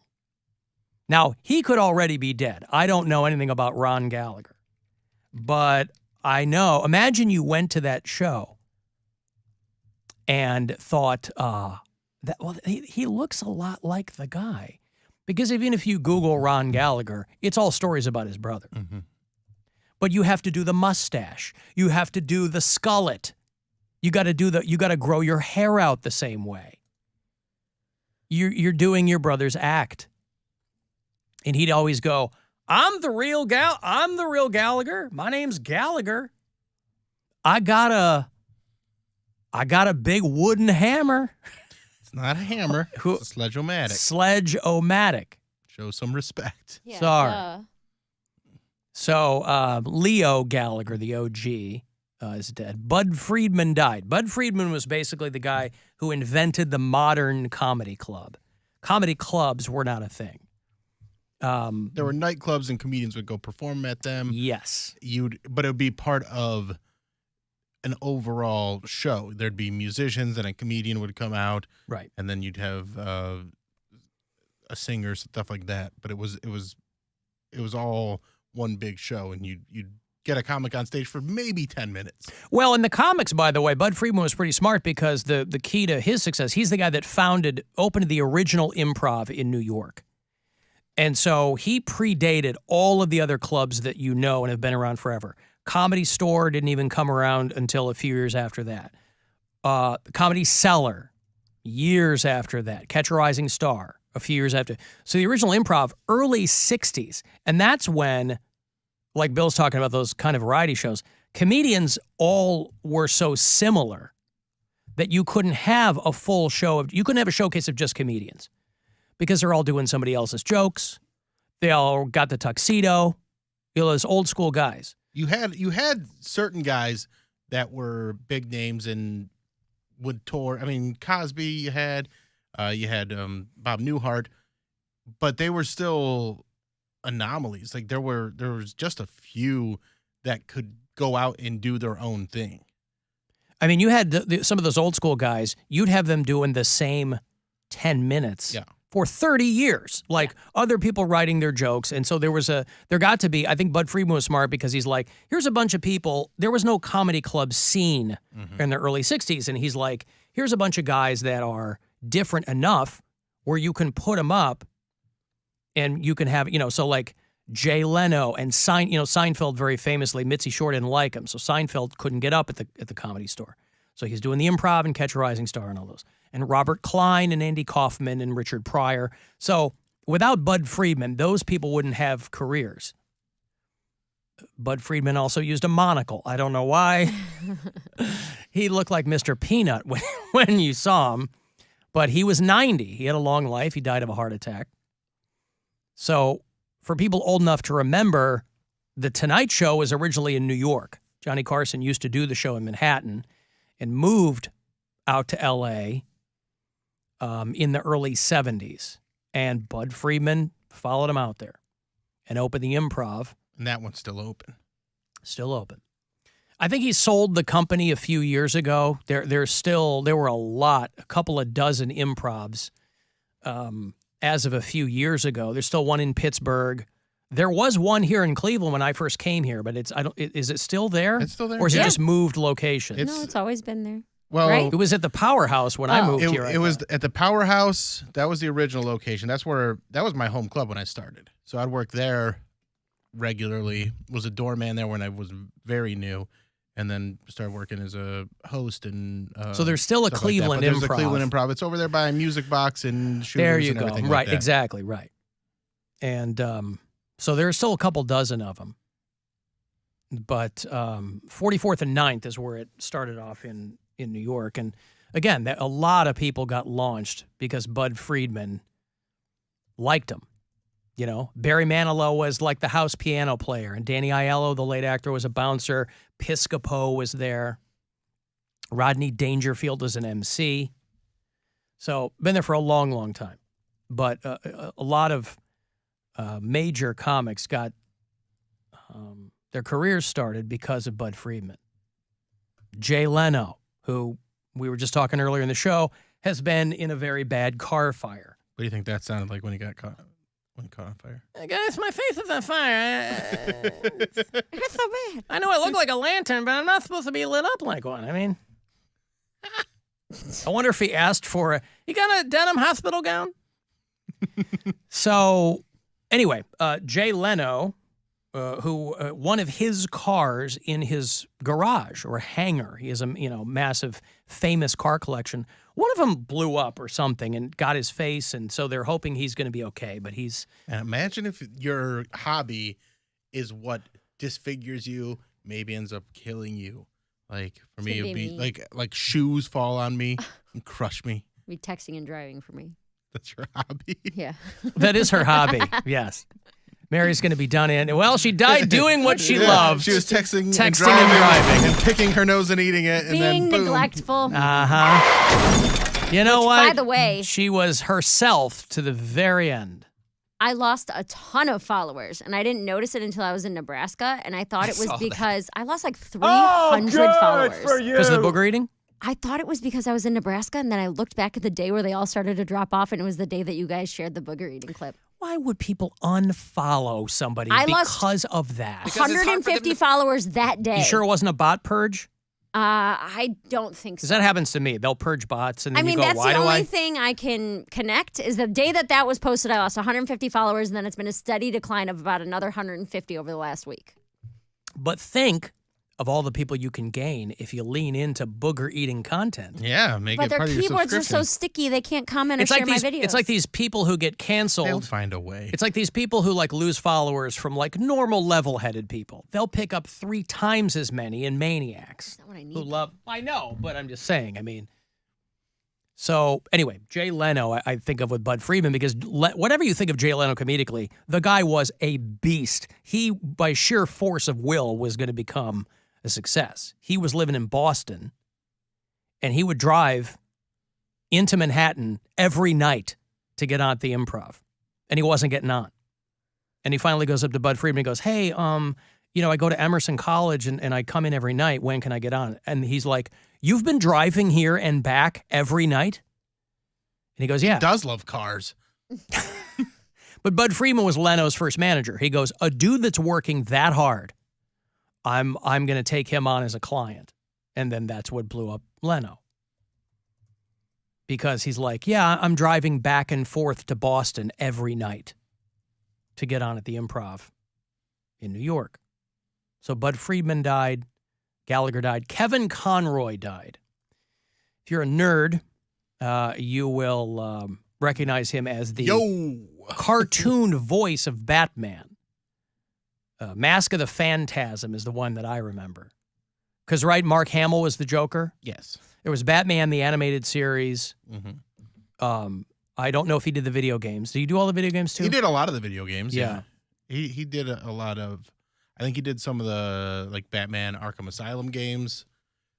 I think he did, So if you're like all those. But if you're like a 90s lot. kid, Yeah. he's your cartoon Batman. Kevin Conroy had cancer. He was great. He died at 66. There's a documentary, I think, a couple of years ago, or there's something on YouTube talking about how Kevin Conroy kind of blew up in the Batman thing. But yeah, Mark Hamill is famously the Joker in those, and Kevin Conroy was the cartoon voice of the Batman. And I was watching an interview about them and how back then they would just record stuff because cartoons weren't taken very serious. Mm-hmm. So they're just like, record it. Let's just get it done. It's for kids. They don't care. And they had a much different approach. They had a full orchestra doing the score for each episode. They had the performers in the room with each other, which seems like a simple, right way to do it. Mm-hmm. But they're like, oh, this makes it so much better. Yeah. If they're actually reacting to each other and not just doing cold reads of these scripts. And there have been a lot of other cartoon Batmans. Peter Weller was cartoon Batman. He was Batman Returns. Diedrich Bader. He's the current one for Is he? Harley Quinn. Yeah. Okay. Ron Perlman was Batman in the cartoons. Adam West, Billy Baldwin, a lot of guys. But Kevin Conroy Will Arnett, he's Lego Batman, obviously. But like Kevin Conroy is, you know, he's the guy in those cartoons. He's the guy. He's the top of the pile when you think of voice actor Batmans. I love those cartoons. I watched. I mentioned it earlier. I watched a bunch over the weekend, and the art is so great. The music's great. They are pretty cheesy at times, but I kind of like Batman that way because that's the way it makes sense.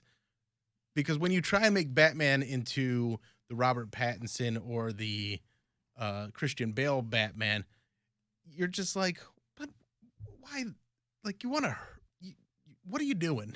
Well, you're a grown man. It still has to be that. a cartoon. Yeah, but they take it so serious. And in a cartoon or a comic book, you're like, there's this whole world to that. But when they try and place it into a real world setting, it just doesn't translate. They do a good job with those movies, but it's still just not the same. I got so caught up in dead celebrities that I forgot to give away this money. So I'm going to give you this money, and then I'll go to a break, and we'll return. It's $1,000. It is a chance for you to go fund yourself. Good luck. The Buzzard wants you to go fund yourself and score $1,000.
Buzzard. This is 100.7 WMMS. Cleveland. Call the Alan Cox Show. He's dumb and stupid. He's lazy. He can't even pronounce Dua Lipa. At least that's what I've heard. 216-578-1007 or 1-800-348-1007.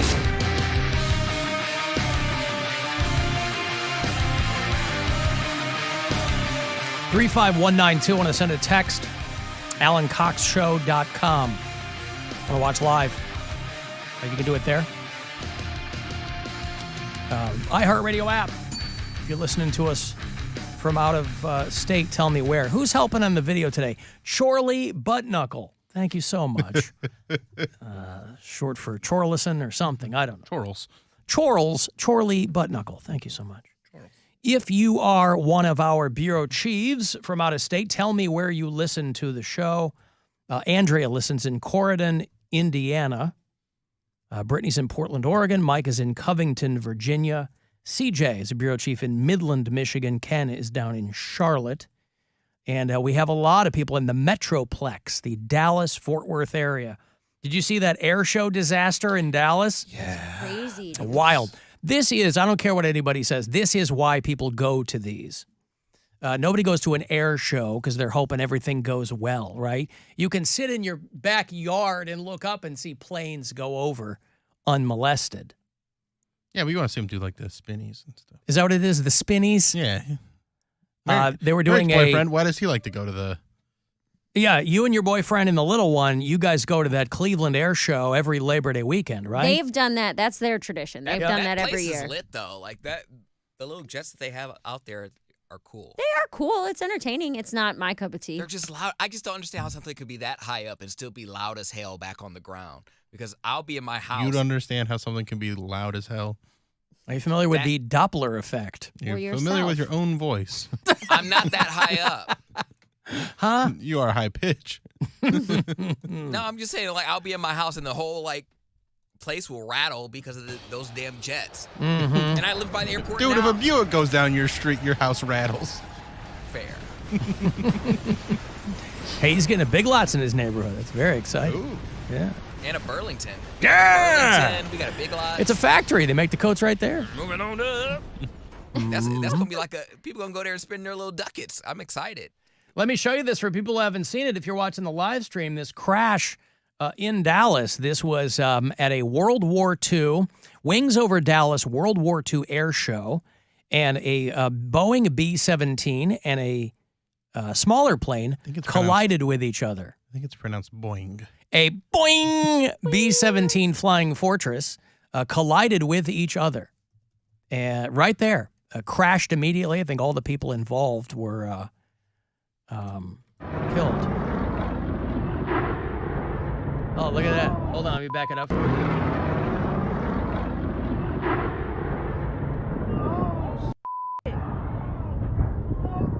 Pretty wild, right? It's insane. Yeah.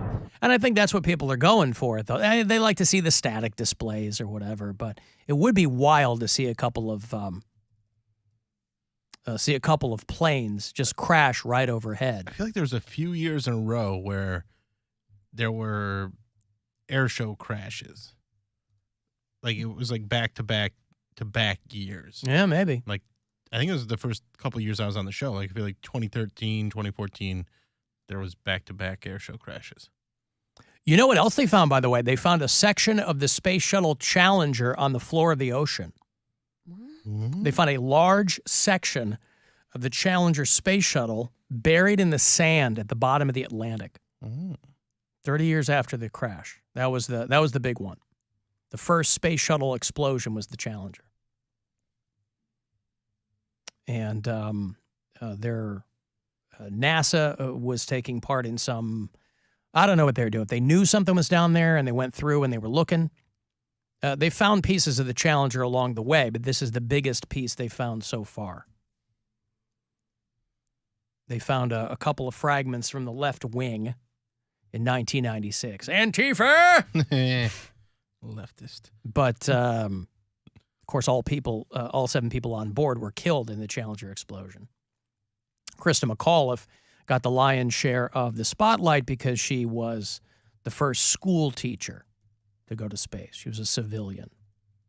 And so there's video of the dive that's pretty wild. These guys on the ocean floor. Something with the History Channel, I think, maybe. Because, what's going on here is, for whatever reason, people have started talking about the Bermuda Triangle again.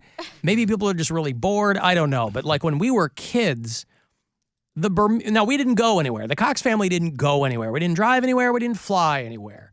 So it wasn't at the top of my concern list, but I had friends who were in normal families who did occasionally travel by plane or boat or some other conveyance. And the Bermuda Triangle, everybody was always worried about that. Like John Mulaney does a bit where, like, when you were a kid, you thought quicksand was one of the deadliest things on the planet. You thought that someday quicksand was going to pull you under because it was in every cartoon and TV show or whatever. It was the Bermuda Triangle when I was a kid. Because they make movies about it, and planes were disappearing, and, It was up there. It didn't maintain its audience, though. Bigfoot was a big thing. That found its audience, and they turned it into a business. Yeah. Bermuda Triangle was that's how things disappeared. It was so prevalent, and they just kind of went away, I feel like. Well, and also, how did Bermuda get the naming rights?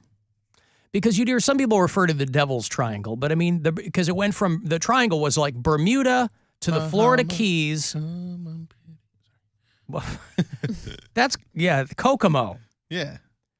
But it was like Bermuda to the Florida Keys to Puerto Rico was the triangle. Puerto Rico.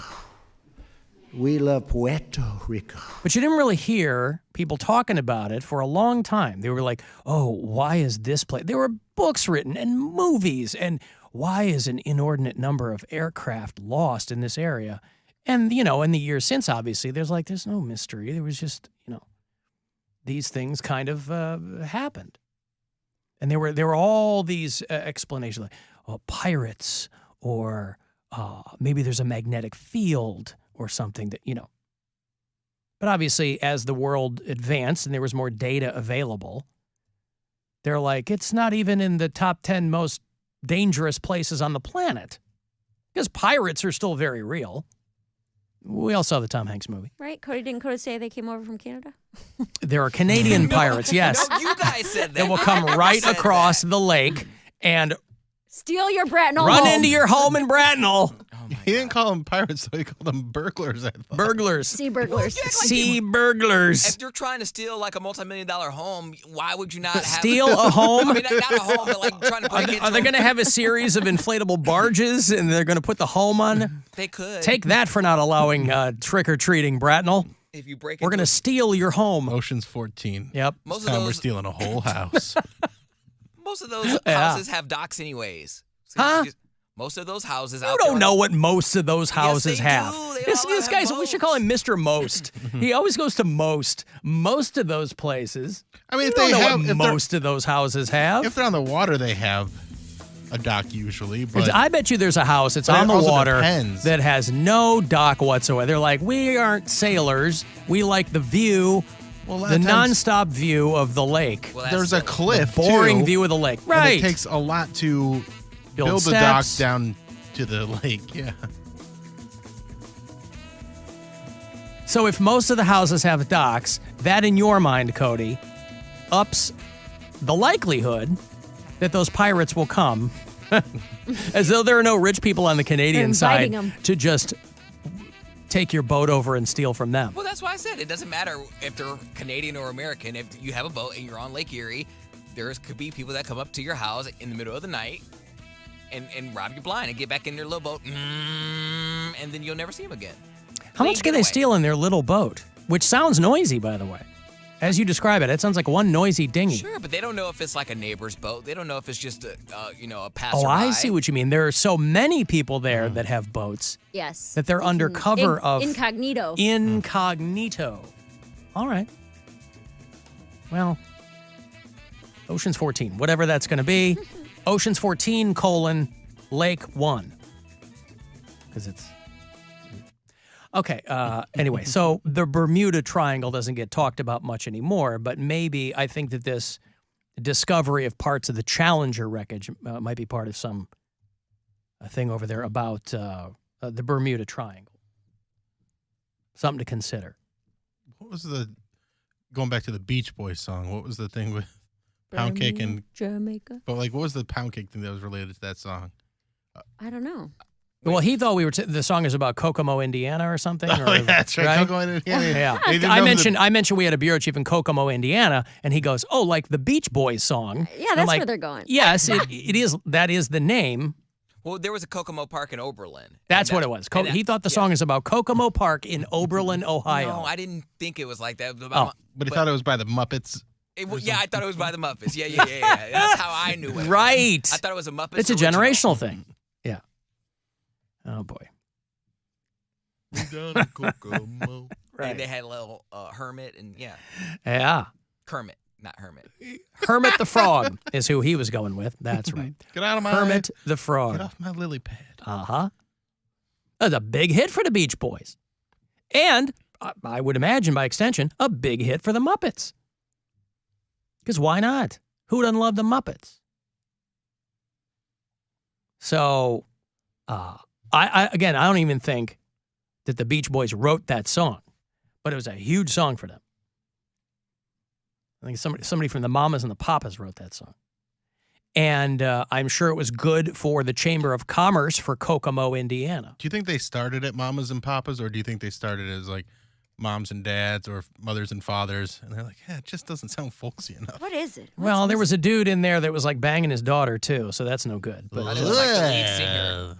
yeah, right. John Phillips was he and Mackenzie, right? Mackenzie Phillips. I only know who They were she having a is. consensual, incestuous affair. Sexual relationship with her father. Yeah. I only know this because she was on a Disney Channel TV show, and it was like Stepsister from Planet Weird or something like that. I think she played the mom, and Well, because Mackenzie Phillips was on One Day at a Time back in the day. I think that's what she was most famous for. But then everybody was like, John Phillips is a real scumbag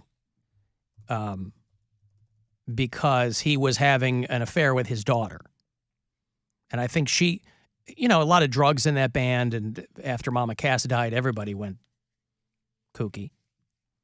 yeah, so But he far was way like, to go. right. To go kooky. Well, because I think he started like shooting his daughter up or something. And, yeah, it was a whole thing. It was a whole thing.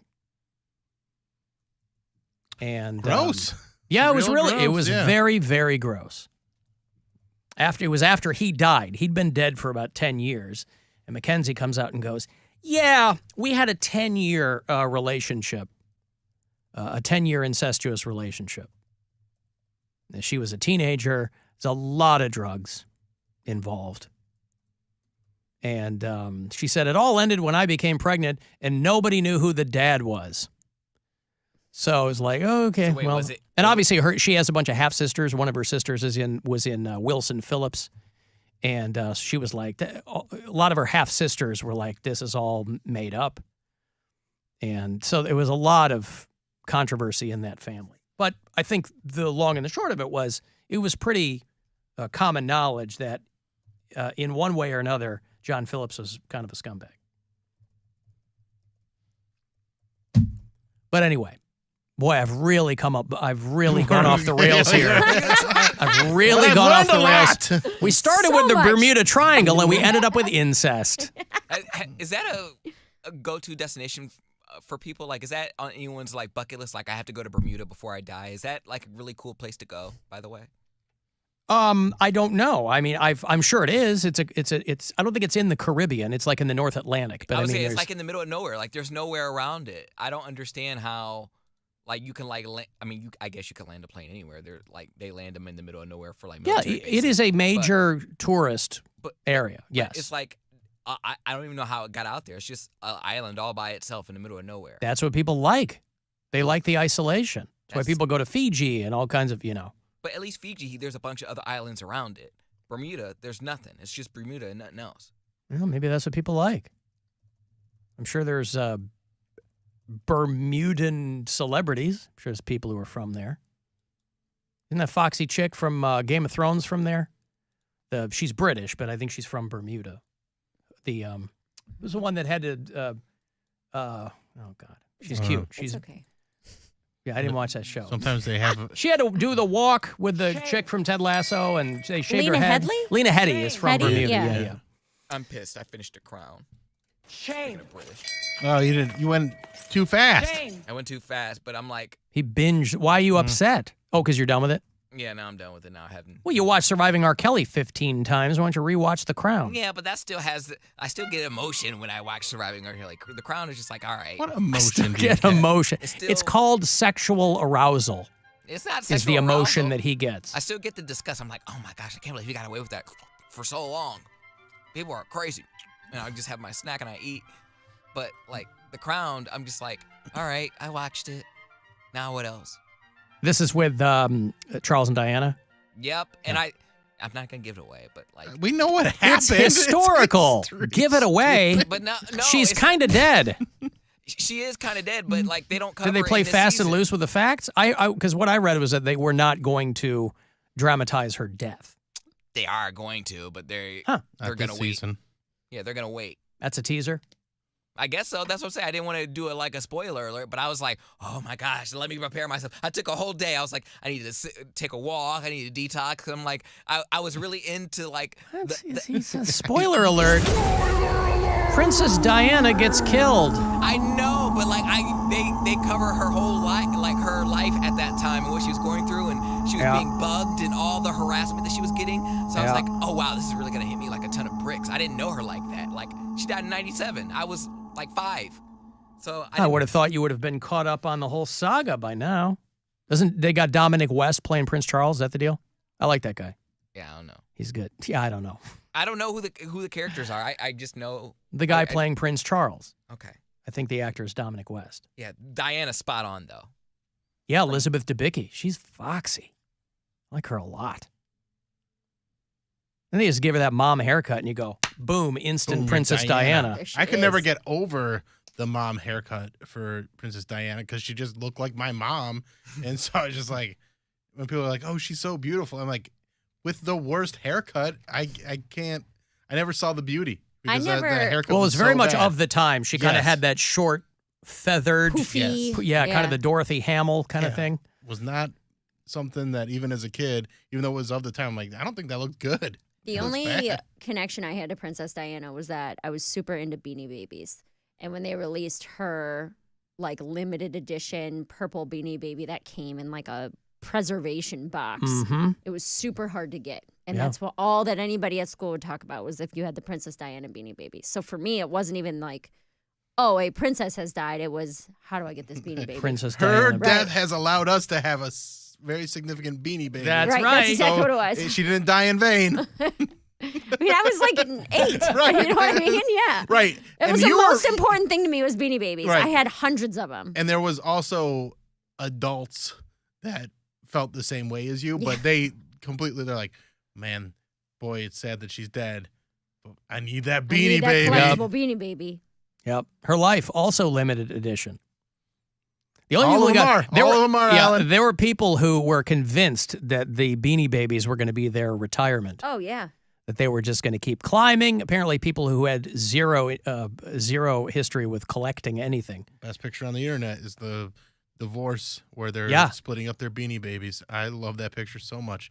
In the courtroom. Have you seen that? Yeah, I've seen it. It's the When we best. were moving out of my mom's house, it was kind of a rushed thing, and so I didn't have a lot of time, and I was like devastated that I couldn't take my Beanie Babies with me because I had boxes and boxes and boxes of Beanie Babies, and we were like, my dad's like, listen, this is not a necessity. We need clothes and toothbrushes. like my Beanie Babies. Only guy who got rich was the guy who invented them. Hey, maybe when you get your storage unit after mom passes away. Oh, my Beanie Babies will be in there. Mm-hmm. Oh my God. Harold and Frances Mountain were going through a contentious divorce in the late 90s. There's a famous photo of the two of them in court with a giant pile of Beanie Babies. They were ordered by the court in Las Vegas to divide up the collection. It was valued at $5,000, but they couldn't do it themselves. So they were ordered to spread the entire collection on the court floor and divide them up one by one under the supervision of the judge. These are two grown people, I mean, air quotes, two grown people who could not figure out how to split up their ultimately worthless Beanie Baby collection.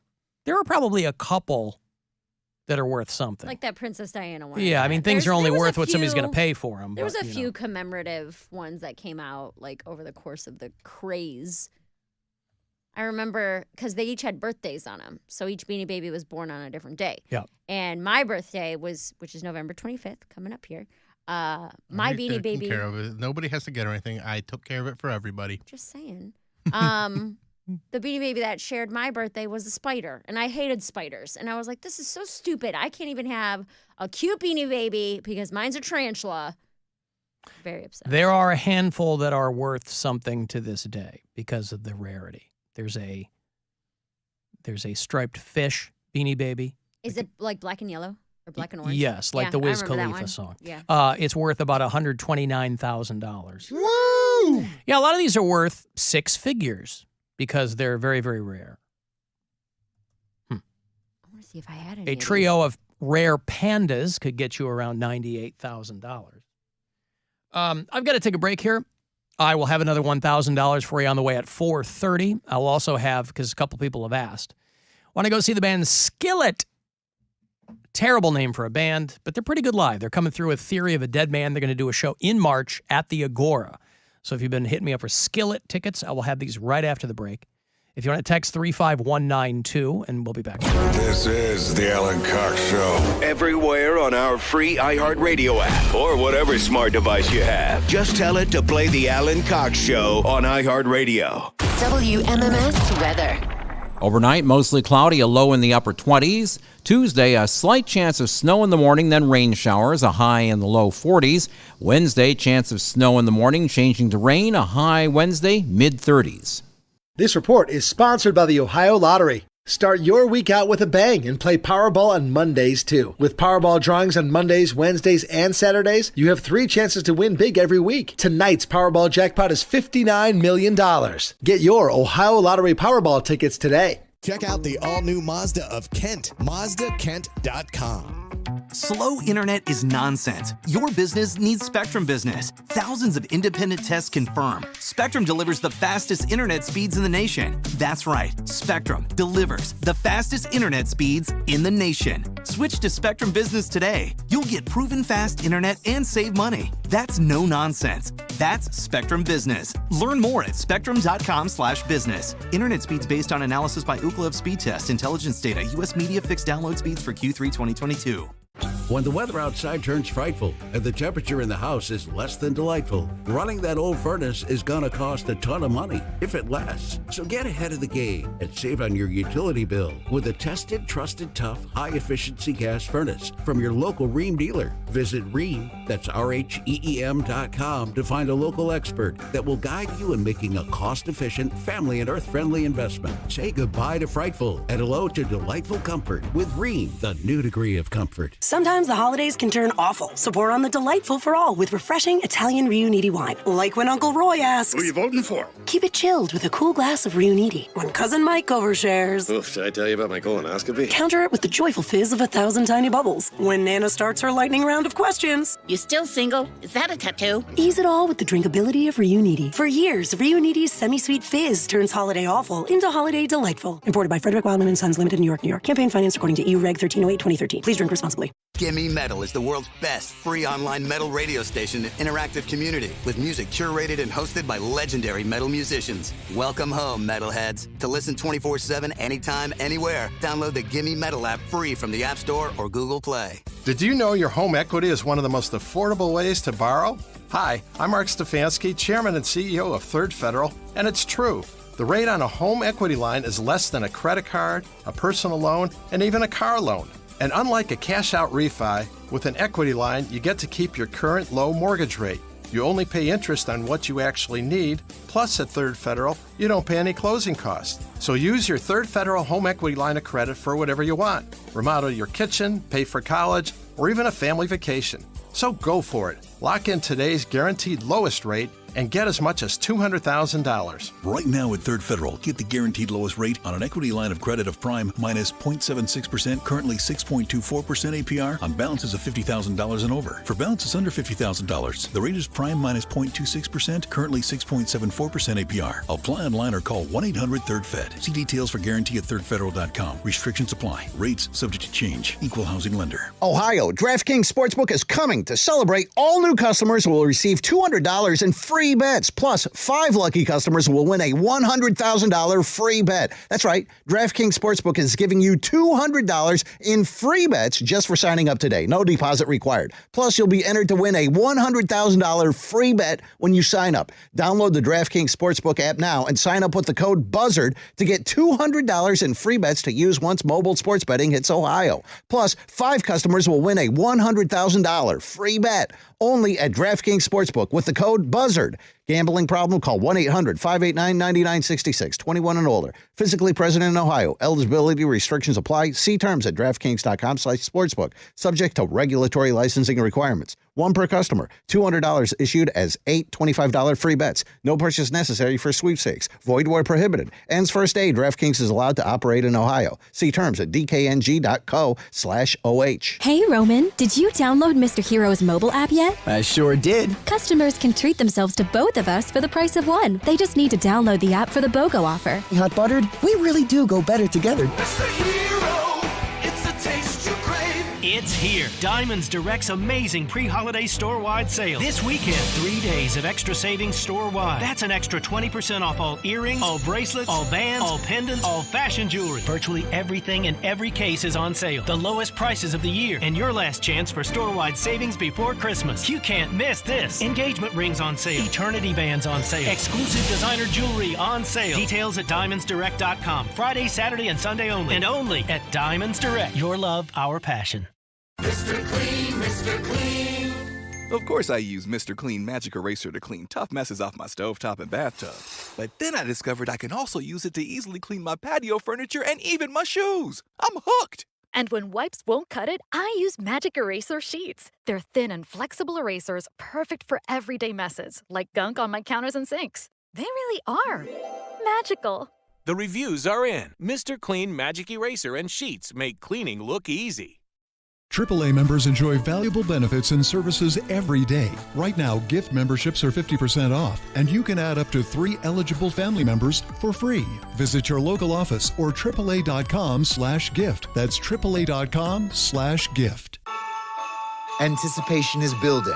The holidays are just around the corner, and at the Home Depot, we can't wait.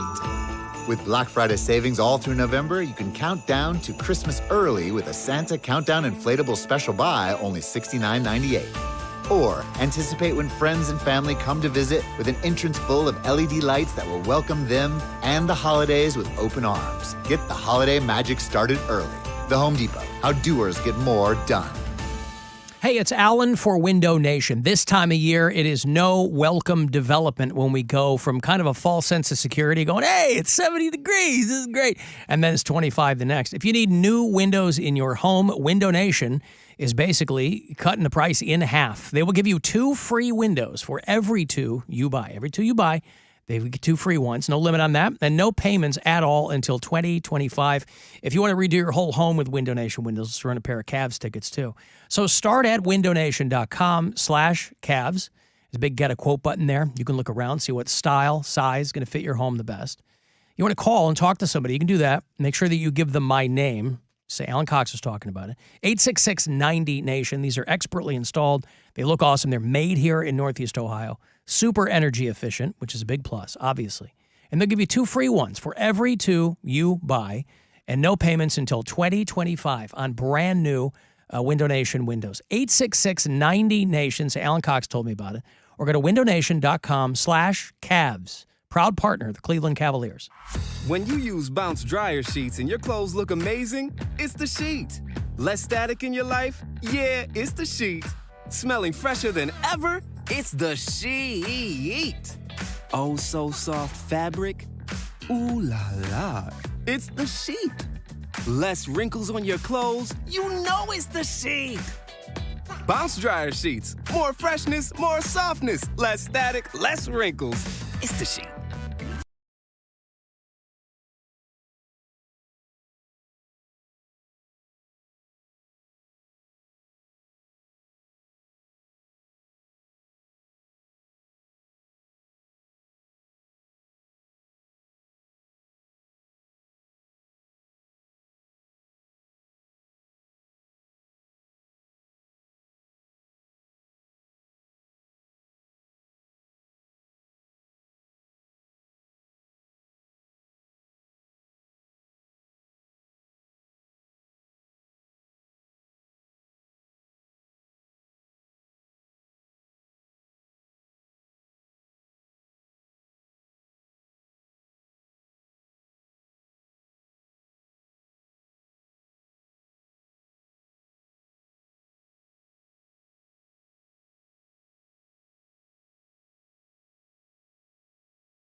iHeartRadio app, or wherever you get your podcasts.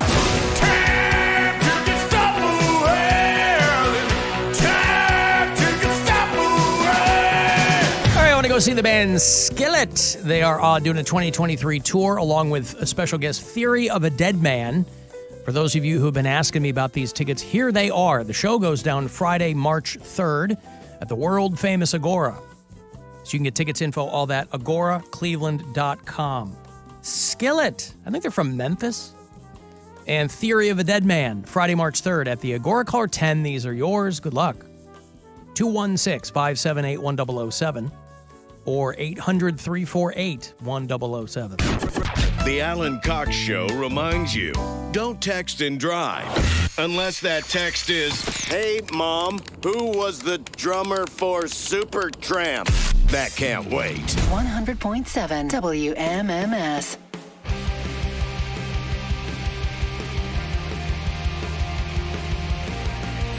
A little PSA for our own Mary Santora. Always helpful, useful. I got another $1,000 for you in a matter of minutes here, about 7 to be precise. I'll try to hit it on time. Sometimes I just get so carried away. My apologies. 4:30 is going to be the next chance for you to grab $1,000 and go fund yourself. 5:10, by the way, if you're trying to get one of these LA trips, we're giving them away all week to our Alter Ego Festival, which has been sold out.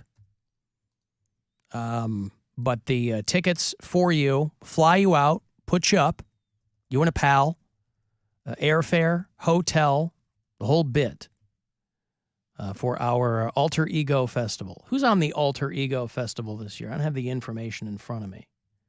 But it's, boy, is it impressive. It's, here, I'll tell you in a second. It's not the usual suspects either. You know, a lot of times we go, oh, Foo Fighters or Weezer. It's going to be Fall Out Boy and Muse and Jack White and the Red Hot Chili Peppers in Phoenix and Churches and more at the Kia Forum in L.A. January 14th. So we fly you out, put you up, you and a pal. I think we throw you $1,000 too to do with whatever you want. So 5:10 on this show all week. I'll have keywords for you to get you to L.A. in a couple of months for the Alter Ego Festival. Hey, Sue. Hi. I bet you can't guess what Princess Diana's 2 favorite drinks were. Can I guess what Prince... I thought this was going to be a Beanie Babies question, and I have no information on that. Princess Diana's favorite... drink. Boy, I think I should... I feel like I should know this. I have no idea. A Bloody Mary and a Harvey Wallbanger.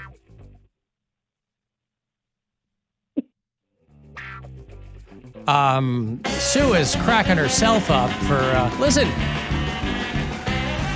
you don't usually get to use those jokes 25 years later, but there they are. She saw an opening for a Harvey Wallbanger. People don't even know. Never even heard of that. Yeah, it's so old-timey. People don't even know how to make those anymore, Sue. A Harvey Wallbanger. I'm old-timey. But do you know how to... having a good time. Do you know how to make a Harvey Wallbanger? Push Harvey into the wall. Here we go. It's like a screwdriver, isn't it? I have no clue. A Harvey Wallbanger, I think, is like a screwdriver. It's okay. Thank you, Sue. There's Sue out in Willoughby who is cracking herself up over the Princess Diana drink. Very exciting for her. Snoop Dogg is finally getting a long-awaited biopic. It's hard to believe with all the other things that Snoop Dogg has been involved with. The evolution of this guy's career from where he started, just the scourge of parents and police everywhere, to being the entrepreneur and mogul that he is now. He's downright lovable now. This guy can really walk the line. He can really exist in 2 worlds like nobody else in pop culture. He can do some cooking. He can do some corny nonsense with Martha Stewart and turn right back around and throw down some Hardcore bars. I think that's what the kids call them. But Deadline has announced that Snoop Dogg is finally going to get a biopic film of his life. And it's going to be, his quote was, "It's holy matrimony, not holy macaroni." Listen, they can't all be gems. I mean, even that guy needs a day off. Alan Hughes is going to direct. You might remember him from way back in the day. He directed Menace to Society and Dead Presidents. A couple guys who wrote Wakanda Forever are going to write the film. And it's going to be the first offer. He's double dipping. It's the first offering from Death Row Pictures. So if you were opening a movie studio, how are you going to get people into the theater? You got to do a movie about yourself. You don't have to pay any money to everybody got to pay you to license the music. It's genius. So the same guys who did Straight Outta Compton are going to do this. They're partnering with Universal. And people want to know what it's going to be about. It's going to be about his life. The story of Snoop Dogg's life. Wasn't he in, somebody played him in Straight Outta Compton? Yeah. Who played him? Chris Pratt? Yes, Chris Pratt, yes. Can you do the voice? Mm-hmm. It's a me, a Snoop Dogg. It's a me. Who played him in, God, I can picture the guy. Because it was a little part. Yeah. God, who played Snoop in Straight Outta Compton? Somebody will tell me. Lakeith Stanfield. Yeah, from Atlanta. That's right. Yeah. He played Snoop in Straight Outta Compton. There you go. Because initially they said that the Straight Outta Compton sequel was going to be about Snoop. And I guess he got tired of waiting. So he's like, no, it's going to, Did you know that O'Shea Jackson Jr. is Ice Cube's son, and he played him in the movie? Yes, I knew that. Nobody knew that. What? Nobody. You're first person. Oh, breaking my news. God. Bill Squire breaking news. Same thing with Biggie. I actually broke the NDA. Oh, God. To tell people about that. What, Cody? Same thing with Biggie's son in Notorious. Yes. That was Faith Hill's and Biggie's son. What's a movie where O'Shea gets to make out with Aubrey Plaza? Oh, God. It's not very good, but I think she's foxy. She's on The White Lotus this season. How pissed? Huh? How pissed would you be if your dad, if they were doing a biopic on your deceased dad, and they're like, all right, we're going to have someone play your dad, and they're like, nope, I know you're his son, but you don't look enough like him, so you're not going to get the part. You know Ice Cube's not dead, right? I'm not talking about Ice Cube. Oh. I'm talking about Biggie. Oh, Biggie. I never knew that was Biggie's son that played him. Yeah, it was Biggie's son. He was good. James Gandolfini's son. Yeah. Played him in it. Yeah. Right. Ingrid Goes West. Thank you, whoever sent me that. Yeah. Aubrey Plaza makes out with Ice Cube's kid. Listen, casting is everything. And, if you, sometimes you got to go a little bit further down the list, but Ice Cube is still doing stuff.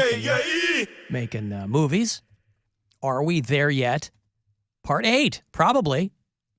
I don't know what Cube is doing these days, but probably Are We There Yet 8.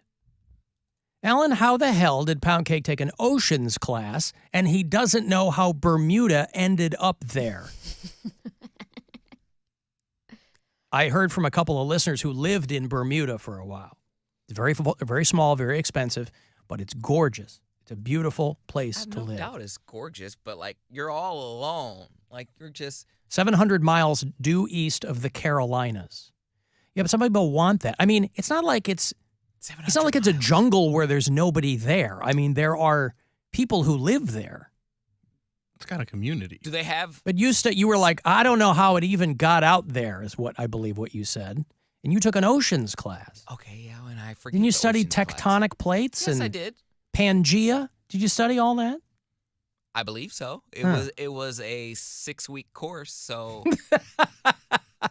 I'm sure they crammed covered a lot of things. I get it. Yeah, they crammed a lot of. That's not even a full semester. 6 weeks. It was another 1 credit class. Oh. It was a 6-week that's course. how unseriously they took oceans then.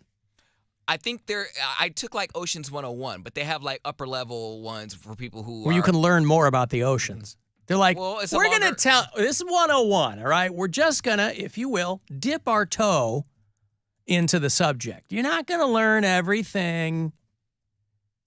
They had to have they have a semester long one, and I shouldn't have listened to the senior that was in my class, because I was in like my creative writing class. Seniors are always trolling you. But no, it was a high school senior. She was. Yeah, definitely don't listen to them. But she was like, I should have known she was smart because she was a senior in a college class. She was in like college prep, and she was like. She was in a 1-credit 6-week college class. She wasn't splitting the atom. But she was in my English class first, and she was like, oh, yeah, because I was talking about what I was going to take next semester, and she's like, oh, yeah, just take Ocean. She's like, I love it. It's real easy. I'm like, okay. And I signed up for it. It was easy to her. And then, yeah, I saw her again. She was in my same class the next semester. And I'm like, girl, I was like, what are you talking about? Or no, because it was 6 High school senior was kicking his ass academically. Think about that. I was like. Were you a freshman in college? No, I was like a junior. He was a junior, and a high school senior comes in and goes, hey, listen. She said, take Oceans. Take this. It's real easy, and it kicks his ass. So she was in my class the rest of that semester, and it was a half-semester class. So I started taking it after she was out of the class. I was like, girl, this Oceans class is hard. She's like, oh, she's like, it really wasn't hard to me. She's like, but I'm really smart. So she said like this. She's like, I'm really smart. And I'm like, I was like, I can't fail this 1-credit class. I already took Did you have to tell her, well, I'm not? Why would you recommend that to me? If she's really smart, then she knows I'm really not. So I didn't have to tell her that. Huh. Ellen, there's a bar in Akron called Harvey Wallbangers. All right, there you go. It's in the Brown Street Laundromat. Now, that's how you know you got a good spot, when your bar's in a laundromat. Ew. I got money here for you. It's $1,000, a chance to go fund yourself. Listen closely, and good luck. The Buzzard wants you to go fund yourself and score $1,000. Enter the nationwide keyword deposit at WMMS.com. That's deposit. Enter it now at WMMS.com. And good luck from Buzzard Radio. Tail end of Stansbury's show. He and I were talking about Jeff Bezos. Jeff Bezos is planning on giving away, allegedly, most of his money. And specifically, he is giving $100 million to Dolly Parton. Well, got news for you, Bezos. Elon Musk and Kanye are way ahead of you. In giving their money away? Yeah, they gave away a bunch of their money. Yeah. They asked him why he was giving money to Dolly Parton. Look at what she's done and how she's led her life. And the way she's done it, these bold things, always with civility and kindness. She's a unifier. You know, we have big problems in the world. And the way to get big problems done is you have to work together. We have too many examples in the world of conflict and people using ad hominem attacks on social media and so on and so on. You won't find Dolly Parton doing that. Anyway, who the hell knows what he's talking about there? I imagine that he wanted to get that story out in front before the story also broke that he's going to cut 10,000 Amazon jobs. Now, that's worldwide. That's 1% of their workforce, by the way. That's how many people work for Amazon. You won't be working 9 to 5. Right. Do that now anyways. Well, but also, like, why not just give each fired employee $10,000? Yeah, they're not going to do that. But why give $100 million to Dolly Parton and then say, I'm going to fire 10,000 people? Give them each $10,000. The best and simplest way to help people's conditions is to give them money. But again, they don't even give them like full hours. Why would they give them like a full severance? Like, fine, that's on a regular. This isn't even full severance. I'm saying specifically give these people $10,000. Well, then why don't you? What the hell are you going to give? What the hell are you going to give Dolly Parton, and God bless her, $100 million? She don't even need it. That's my point. But the people who are getting fired from Amazon in the next week, I think it's probably going to her foundations, so I don't think it's going into her. But you take pocket. But you take my point. But also, why use her as a middleman? This guy could just go, man, this sucks. I got to downsize because all these people are fired. I'm so tired of these rich nerds. Everybody's firing people. Because they go, well, we hired too many. This is just a correction. Okay, fine. But you're gonna fire 10,000 people. Wow. In corporate and tech jobs, by the way. Elon Musk is in free fall. Same with Zuckerberg.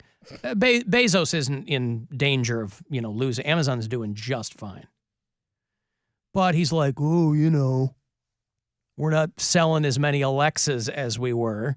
So let's just fire. Yeah, right. Well, that's right. But that's why you eventually go through and go, we got to curtail redundancies or whatever corporate tech speak they're using. At Gay Bay, we had two. We had two Alexas, which was more than enough. They would talk to each other. We had, it was ridiculous. Yeah, I have two. For 2 years in a row, my agent forgot he got me an Alexa the year before. So I have two Alexas. I had two Alexas. I got one for my bathroom and then one for my living room. It's so unnecessary. Well, no. I mean, listen, there's a lot of people that are doing really cool things. There are a lot of people who use them all the time. There are a lot of cool things that you can do with it for people who want to turn the lights on with I mean, listen, you can do all kinds of stuff. I don't use it that way. For us, it's primarily a way, to listen to the iHeartRadio app. And what's the weather going to be today if my phone is up in our bedroom? But people are like, turn the lights off. Hey, could you... Literally make it their personal assistant. Well, and that's fine. You can do it. I go home and I go, could you breathe heavy for me for a little while? And she goes, yeah, I can do that. It was scary. And this is fun for 5 seconds, but she keeps going and going and going. I go, are you done? And she goes, now I'm done. It would scare the crap out of me when it would just be completely silent in the house, and all of a sudden, my roommate would blast music because he could not live a moment without his music in his car. So from the moment he gets 5 minutes away, within range of the Alexa catching the signal, his music would play that he was playing in the car would also play in the Alexa. Then he would get in, and then he would walk into the house, and I'm like, could you not? I was taking a nap. He's like, well, now you're up. and now we can go smoke. You want to go smoke? It was one thing if he woke you up from your nightly sleep, but come on, I was taking a nap in the house that I'm living in with you. Taking a nap. Smoke weed every day. Okay, but I just as much was living there as he was. What do you mean? I paid rent. I wasn't just sitting there. I wasn't squatting. But it was... That was Gay Bay? Yes, that was Gay Bay. Were you paying the same amount of rent they were paying? Yes, I was, Bill. What are you trying to infer? A nap. I love. He's a grown man taking naps. Listen, I'm pro nap. I'm pro nap. I just think it's funny to be. I'm so sick of you people. What do you mean by you people? Too grown to take a nap. What are you so tired from? I don't necessarily have to be too tired. Well, then what are you taking a nap for? I want to what take are you, 5? A leisurely nap. A leisurely nap. Boy, it's been a long weekend of doing nothing. I need to take a nap. Man, I live for a weekend nap. I love naps. Naps are the best. You're going to lose this. Well, you're going to have us all against you. No, I understand. I mean, I get it. It's not necessarily being tired from anything. It's just the fact it's a luxury that you can take an afternoon nap. Yeah, you don't have kids. I get it. I mean, but you're not tired. If you're not tired, how are you going to take a nap? And if you are tired, my question stands. What are you so goddamn tired from? Sometimes, I don't know the exact reason why I was taking a nap, but... Because if you're not tired, you're going to lie there and stare at the ceiling. No, that's not true. I can make myself fall asleep in a lot of cases. But I was taking a nap, I'm sure, because I was probably going out that Saturday. I would take a disco nap. That's what I used to call them. If I knew I was going to have a long night. Okay, because you were going to be out late. Yeah, if I knew I was going to have a long night. I understand. I'm like, ooh, we're going to be out till 3 or 4. I'm not ready for this. What sucks with the Alexa is when the power goes out in the middle of the night and it comes back on and Alexa starts talking to reboot and you're sleeping. And so now there's a female voice yelling in your house in the middle of the night.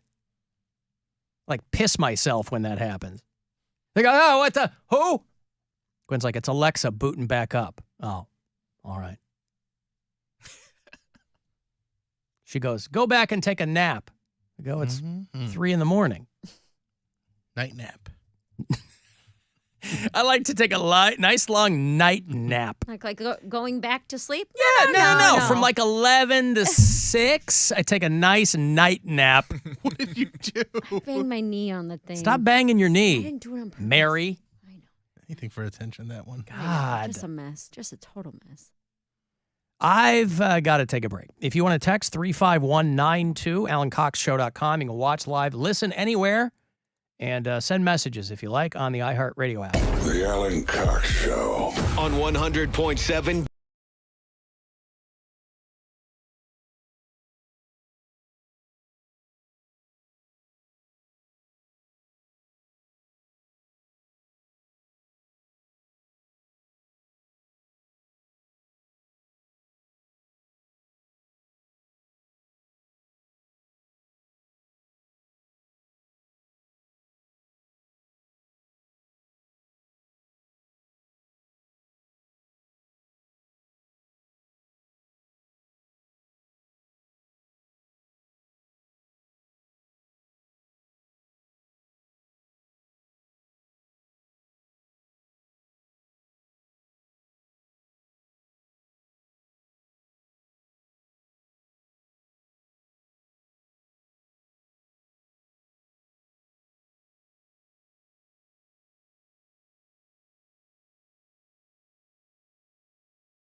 Cleveland. Give stuff away, give stuff away.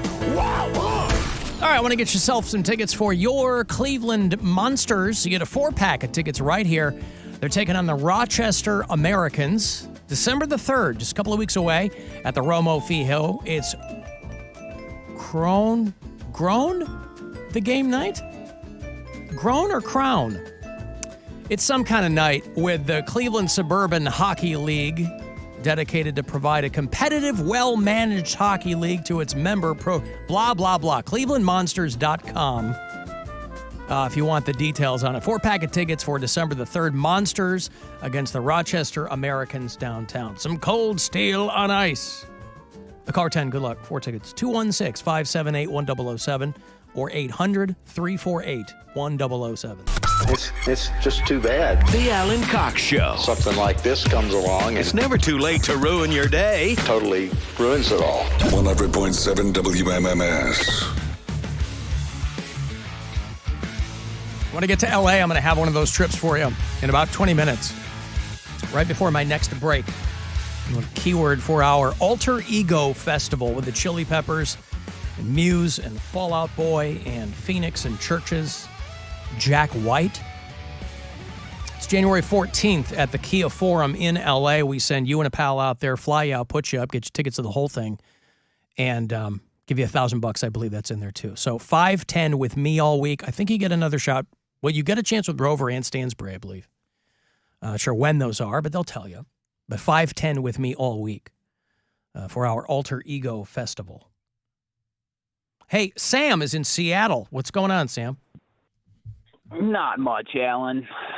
So I heard what you were talking about with Bezos, and yeah, I agree with you on the point there that it's a PR piece. But I've worked in nonprofits and philanthropic organizations for the better part of 2 decades now, and I just want to tell you that idea that you have of just giving people money will solve their problems. I'm not saying that this is evidence, but it is my experience that giving people money is going to just cause them nothing but more problems.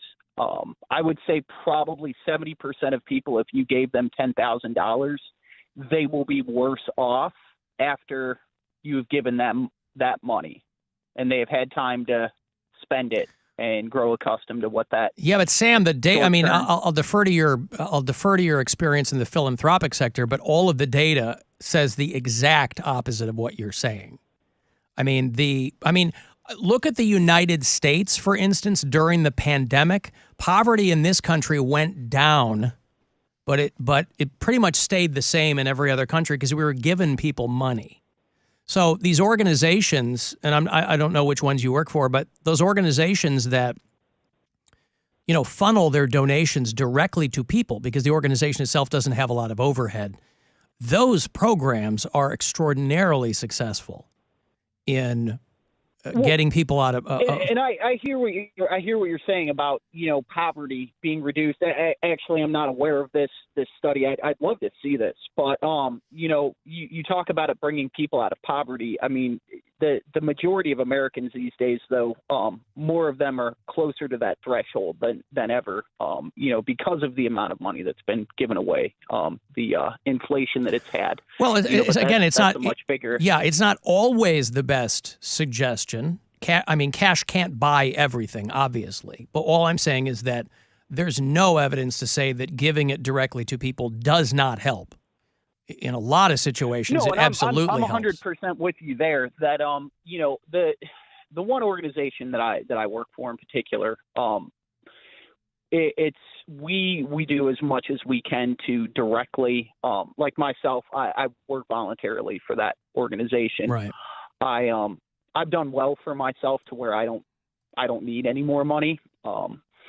But it's very unfortunate. I will tell you how many people they come in and we'll help them with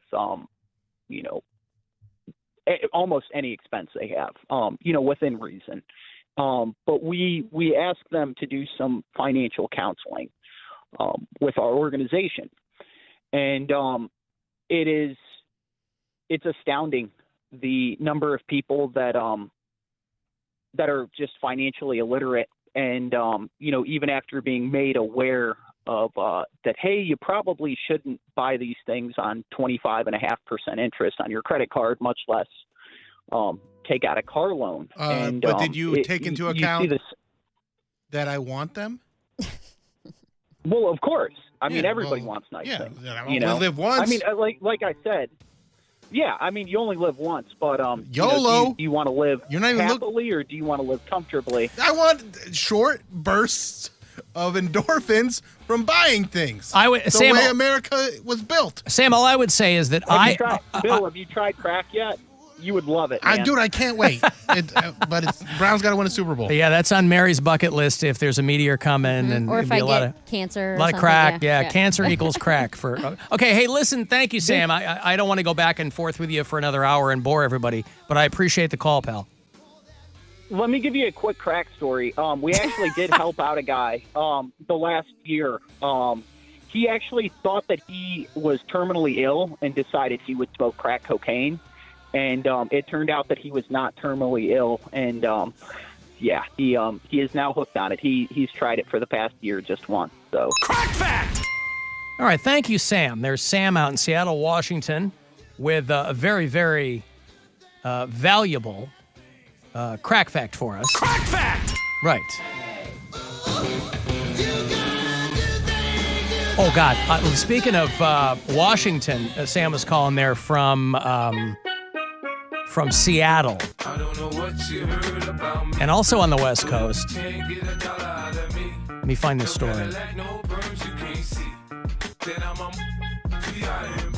I found it amazing. Well, I didn't find it. Lisa sent it to me. Lisa is one of our bureau chiefs out in Olympia, Washington. And she just writes it. She goes, Alan, you got to read this story. It's bananas. About the woman who got away from her pimp. Did you read this story? No. This woman out in Olympia who was getting trafficked with some other girls, and the lengths that she went to get away from her pimp. A 30-year-old guy whose street name was Dice Capone. Boy, these guys love old school gangsters, don't they? They're all Capone. They're all, She jumped out of a third-story window and sat on a curb naked until an Uber driver came by. And then the Uber driver had a gunfight with her pimp. Oh, my God. 5 stars. Right. Right. Stayed quiet, gave me a water bottle, fought my pimp. Mm-hmm. He had a bowl of my favorite Starburst in the back, and the whole car smelled like cherries. Dice Capone, real name Winston Burt, was arrested after he was leaving a rental home, a very expensive rental home. This girl had been taken from California to Seattle. She was being trafficked by this guy. She was 20. And she first tried to escape him by jumping from a high window. And she finally got away from him until the Uber driver pulled up. So he takes her to a hospital. She has black eyes, broken ribs, a broken leg, and spinal injuries. He tattooed his name on all of his girls' faces. So these girls have Dice Capone on their face, like he's branding them, right? She and 2 other women arrived in Seattle about a month ago from California. The guy was renting a $1.5 million house in South Seattle. This guy's renting an Airbnb and trafficking these girls. So he would drive them away from the house and he'd drop them in a part of North Seattle that was known for prostitution. And they each had to make $2,000 a day. And they had to give him all the money. And he's like, you get food and clothes and you get to live in this house. But you give me all the money. That's usually how this works. The girl said that she had been with Dice Capone for about 4 months in California and Arizona before he brought her to Seattle to find a new market up there. She and the other girls made it clear they wanted to quit prostitution, and he didn't want them to do that. No. He So didn't support their careers He started in script writing? beating them up. He didn't have like a prostitute program where they also could go to school. Listen, I know if you're one of the Johns, if you're on the receiving end of all this stuff, you don't really care what they look like, but I would think if a girl shows up and her face is all bashed in. You care what they look like. They're still out there expecting to make $2,000 a day. Well, I mean, if they care so much, you'd think this guy. You think this guy'd be smart. You think he wouldn't be beating up the merchandise. I feel like the guys that are low down that can't get laid anywhere else, then they don't care if what someone looks like. But like just a regular everyday John, just like, I have a wife, I may have a girlfriend. I'm not hideous. I usually just book prostitutes for like, winter time. Well, these aren't wintertime prostitutes. I think they're at the Beachland this weekend. Yeah, these are guys. Winter's coming, so it's time for prostitutes. Winter is coming, and hopefully so am I. Just saying, booking prostitutes because you can't get laid by your wife or something like that. Right, but those guys are probably more likely to like book them through a service. Like an escort. These are guys pulling up to the street meet and figuring out what's going on. So he starts beating up this one girl, kicking and pistol whipping the other girl until her eyes swelled shut, and forcing the other girls to participate in the attack. The girl that they picked up, the Uber driver picked up, said that the guy, Dice Capone, split her lip so badly it appeared to be hanging off her face. Sheesh. So then she was stuck at the rental home for 3 days, no phone, no money, broken ribs. So the guy comes home, punches her again, tells her to take off the clothes he'd given her. So she's only wearing underwear on and tries to get out the door, picks her up, slams her to the ground. Jesus. I know all this in the story. And the woman can withstand all that. Jesus. I'm sorry? Withstand.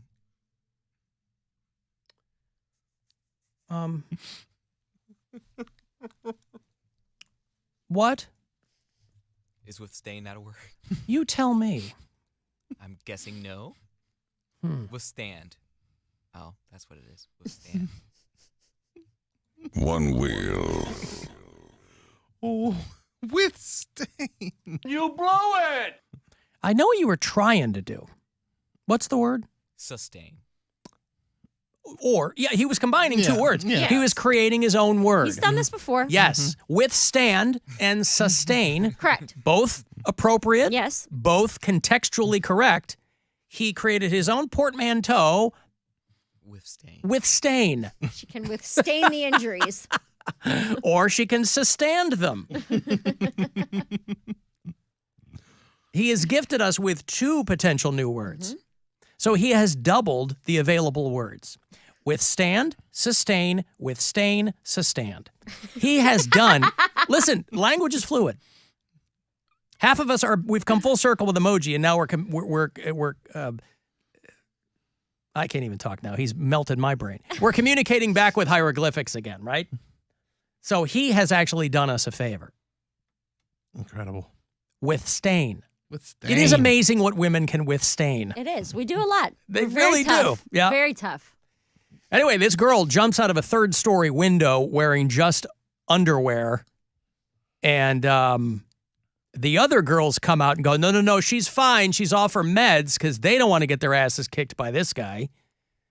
And they throw the girl into Dice Capone's white Mercedes-Benz. And saying that they were going to take her to the hospital. Instead, they basically circled the block and took her back to a hotel. And he said he told her that he would let her leave, but he was going to knock all of her teeth out first. Ooh. I would think that would improve business. That seems to be, I mean, I don't know. You've already destroyed so much of the merchandise, I guess, if you're in this guy's line of work. She escaped from his car and ran across a 6-lane highway. Several motorists, this is how nice people are. Several motorists called 911, but nobody stopped. And so she didn't want to get forced back into this guy's car, so she basically sat naked on the highway. And an Uber driver stops, and the pimp starts shooting at him, and he shoots back because everybody's armed now, right? Van's windshield was riddled with holes. And then the cops show up at the $1.5 million rental home, and they see the guy there with the other women. Then he arrests him. It's wild, this whole story. Lisa sent me from Washington State. Oh, thank God she got out of there. Indeed. She'll live to stand another day. Man. So I got to put with stain on the list. As much as that story is just so crazy, like that story is so nuts. That's not the craziest I can't part. stop thinking about with stain. I know. I really can't. I know. Here I think I'm bringing some wild story to the masses, and Poundcake outdoes me again. With stain. And the thing is, when I write these down in the Poundcake glossary, I have to make myself a note as to what he meant. Right. So I have to write withstand / sustain. And as with all these, there's a brief moment of his, in the initial blush of this, in the initial rush of us enjoying it, we'll give him a hard time. But overall, I would really like these words to start being used in the vernacular. I do it all the time. I would like local CPD reports to start using the word, the victim withstained, because then you got to conjugate it too. That's where it gets a little tricky. Withstood? Yeah. It wouldn't be withstained. It would be withstood. No, because withstood is the the past past tense of withstand. Yeah. Withstained. The It would be victim withstained Yes. serious injuries. Was withstanding. So that will join the likes of politefully. And again, some of these, they're kind of one and done. These are kind of single use because once we call his attention to them, then he doesn't use them genuinely anymore. They just become callbacks, which makes them less fun because we'll never hear him say, I mean, he'll say outroar, but it's a callback to the audience. Right. He doesn't. So should we stop pointing them out? No. Just let him go? Yes. Yeah. He referred, when in this whole conversation about him losing weight, he referred to a meal suppressant. That's his bank account, is a meal suppressant. There's no money in there. Right. But that's not technically wrong. There are, and the thing is people, I'm sure they send them to him too, but listeners will always send me, hey, Poundcake's not alone. Yeah. Like there's a guy going lactose intolerant or whatever instead of lactose, right? Some dope on TikTok, and he takes that as solidarity. He takes that as evidence. Oh, other people are doing this too. But that's not the flex that you think it is. Conveyor belt. Remember conveyor belt? I do remember that. That's a great one. Tip of your lips. Hubbabaloo. I mean, that's a made-up word anyway, so you can do what you want to with it. But it's still his use of it. Right. Suffice. Yeah. I mean, so, a lot of these that they're kind of one and done.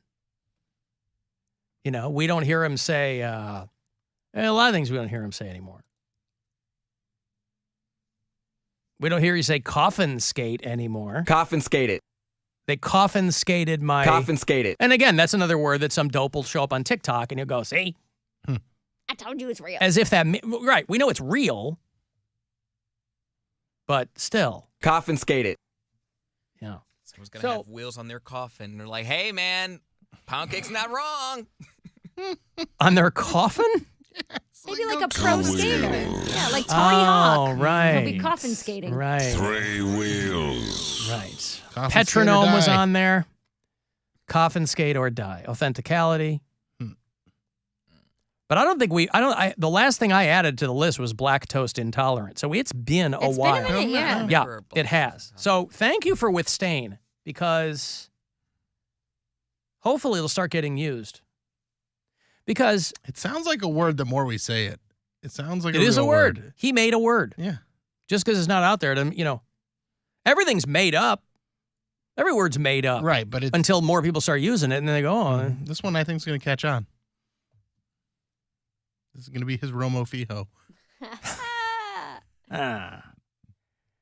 Explain it to me in language terms. That was a good one. I remember that one. Handy down. Relucted. How many do you have, by the way? 100. No. No. Wait, what, 30? Yeah, about 30, 35. Yeah. And this is over the course of what? 5 years? 5 years. Yeah. Well, I've been on the show 7. I don't know. 7 years. There's simply no way to know how many times 7 goes into 30. Nevertheless, the glossary, it's not growing by leaps and bounds. I mean, it is feast or famine. But there's some good stuff on there. And again, beyond giving him a hard time, I would be most gratified if I heard more people using the words. So one fatal swoop. One fatal swoop. Now, I have an idea. Yep. What if, when we get to 100, by, however long that takes, He'll be dead by then. he might be dead. The Ouija board says he dies at 35. Okay, maybe then when we get to 50. Okay. We make a book. We make a Poundcakeism book. Yeah. That's like a little baby, like coffee table book, but it's like a dictionary. There you go. Where it's just Poundcakeisms. It's what it is. It's an example of how he used it, and then it's the word that he meant to say, or the phrase. I think that would be very nice. Because to me, there is a difference between mispronouncing a word and creating your own. Sure. Like These are his own brand new words. I didn't write down a scapegoat because I don't think that qualifies. Well, and when he was reading out loud the one time, he said docile instead of docile. Well, docile is on the list. Oh, is it? Okay. Because he has a tendency to use words that he knows what they are, but mispronounces them, or words that he doesn't know what they mean and somehow feels compelled to use. It's fascinating. Very I fascinating. love the whole thing. I love it. GameStop was just like a scapegoat, I guess. Yeah. Also, menus to society. Menus to society was great. So great. That's just a spelling error. But it's a really great spelling I know. error. I It's a really great one. Oh, God. Because it means he's never seen the word menace. Yeah. And he went to college. He never saw the movie Don't Be a Menace to Society. Or Dennis the Menace. He never saw Dennis the Menace. Wow.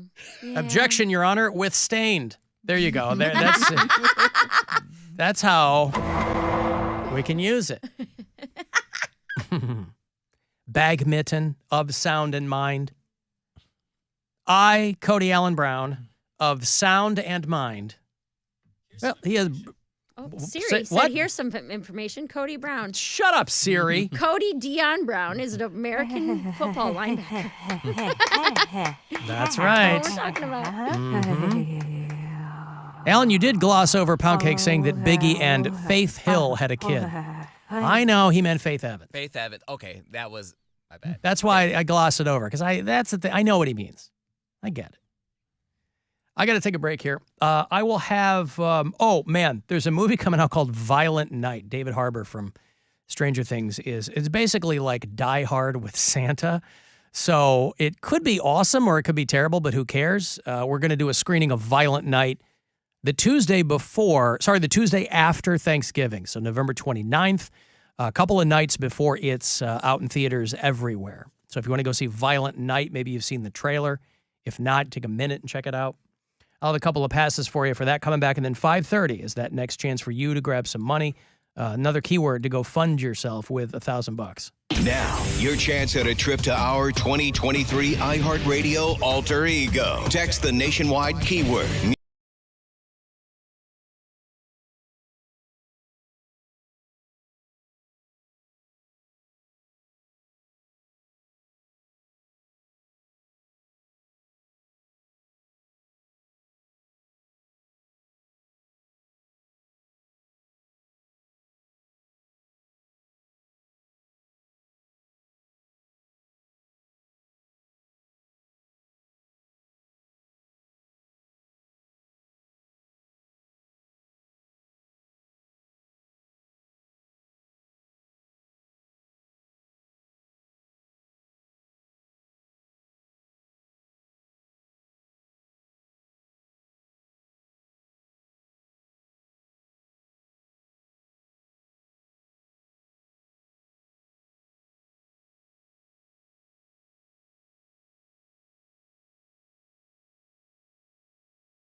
yes.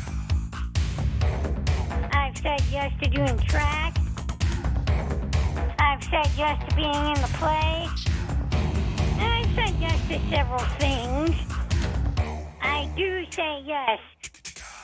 Mary was gone when Jenna, the caller, called live. Jenna? Her name's Jenna, and she finally called in live, I think, on Thursday. I called her the caller because I didn't recall her ever leaving her name, but that was in the wind, and she confirmed it. I come in this morning, as I do on Monday mornings, and check the tally over the weekend, and we were out Friday, too, so there were a few more, but the tally on the Alan Cox Show After Hours line, and still 90% of the messages are from Jenna. I get a few from Brian every now and then, still playing guitar. But I thought, well, I had a conversation with her live on the air. Maybe she got off her chest what she wanted to get off her chest. Nope. Dozens of random calls at all hours of the night. 1 in the afternoon, 3 in the morning. So, but she's, we did figure out a couple things, or she told us. She filled in some blanks. She knows Darnell. They were both at a school for the blind. Then I don't remember what else. But listen, I will have $1,000 here for you in a few minutes. 5:30 is going to be your next chance to go fund yourself. Didn't they try giving away those violent night passes? Didn't they try that with Mel Gibson a few years ago? He did a movie called Fat Man. My boyfriend was so excited about it. Where he was like Santa with a gun. Yeah. And he's smoking cigars. Well, it was like something like the world had turned against Santa or something. Is that what it was? And then like he had to save everybody and reclaim. I don't remember. Oh. Something weird like that. I had a bone to pick with Santa. Yeah. You do? Well, sorta. Not Santa, but the way he's being portrayed. I mean, even this David Harbour movie isn't the best representation of Santa. I don't know if you've seen the World Cup commercials with John Hamm as Santa. And it started a ham Santa? Ham Santa. And then there's the Santa in Christmas Chronicles. Kurt Russell. Kurt Russell, he's all handsome in Santa. Yeah. I want Santa to stay fat. But they're all fat. There's no skinny Santas. They're all Tim Allen was a skinny Santa. Look what happened to him. No, but they fattened him up when he became Santa. Yeah. That's what you got to do. Christmas Chronicles, he's not a fat Santa. He's an in-shape Santa. David Harbour's he's not a big fat guy these guys anymore. are, John Hamm's not fat. But don't they put them in fat suits or like they build them out? No? They're sexy Santas and I hate it. No, fat Santas. Santa's fat. I have not keep seen Santa fat. I haven't seen the FIFA commercial with John Hamm. So he's just a hot Santa? Yeah, he's just John Hamm. I can see where you take umbrage with that. Yeah. No, I haven't seen that. John Hamm as Santa gets his holiday cut short.